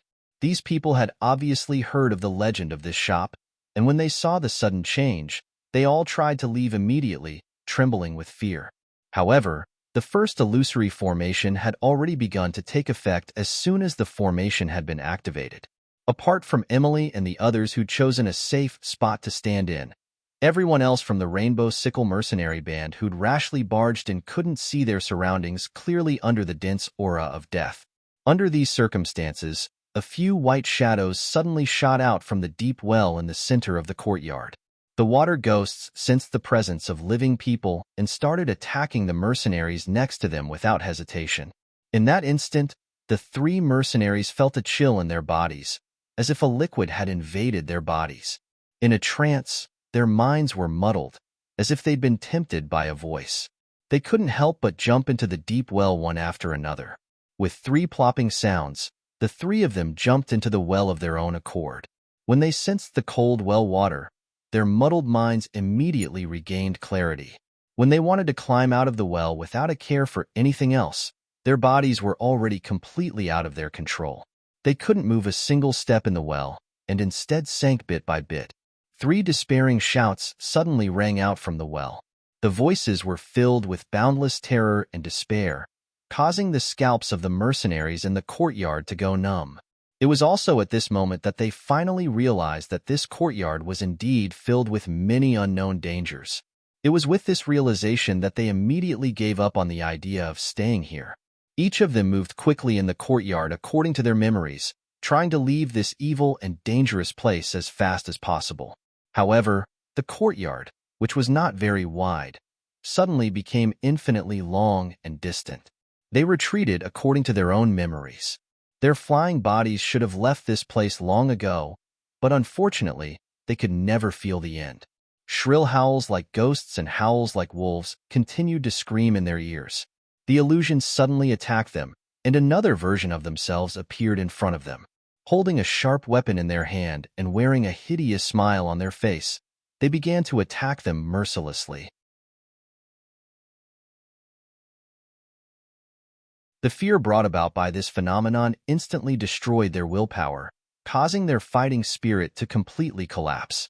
Screaming in fear, crying helplessly, and waving the weapons in their hands indiscriminately. In an instant, all the mercenaries inside fell into a state of madness and irritation.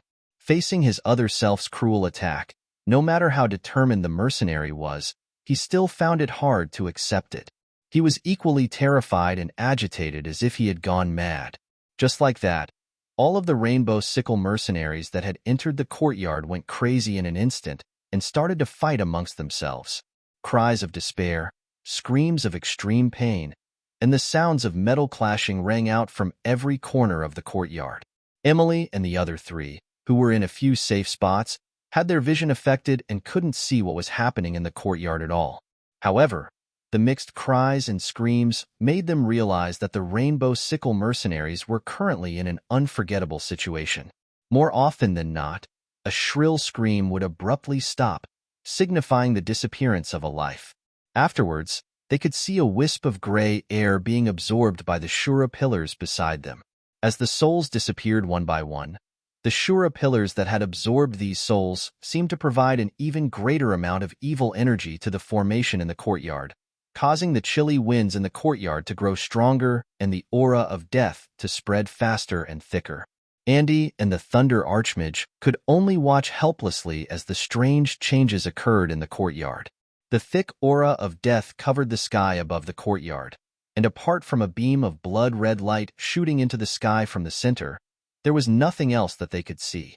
Just like Emily and the others, the sounds of despair and helplessness continued to reverberate in their ears.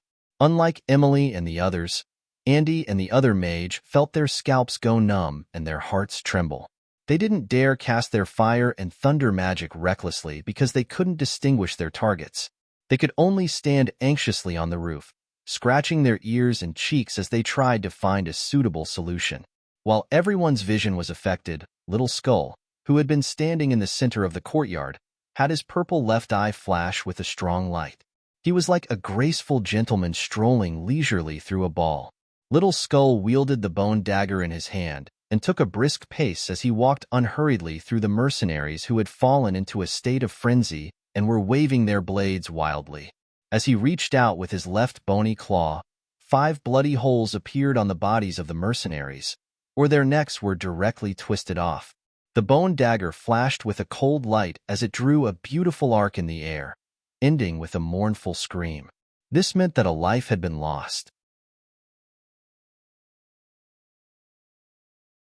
As the attacking mercenaries fell one by one, the great swordmaster Gabriel became Little Skull's final target. Gabriel was much more difficult to deal with than he'd imagined. The silver sword veil covered his surroundings, and his eyebrows twitched. Although he was also affected by the formation, he didn't rush to attack everything around him, and only firmly defended his position. It was this extremely conservative approach that caused him to receive the weakest attacks. The mercenaries who were close to him were all blocked by the sword light due to the difference in strength between them. However, these mercenaries either killed each other or were easily slaughtered by Little Skull. Gabriel's body wasn't affected much apart from the severe loss of fighting aura. When Little Skull got close to Gabriel, It wasn't that easy to take Gabriel's life with the same method.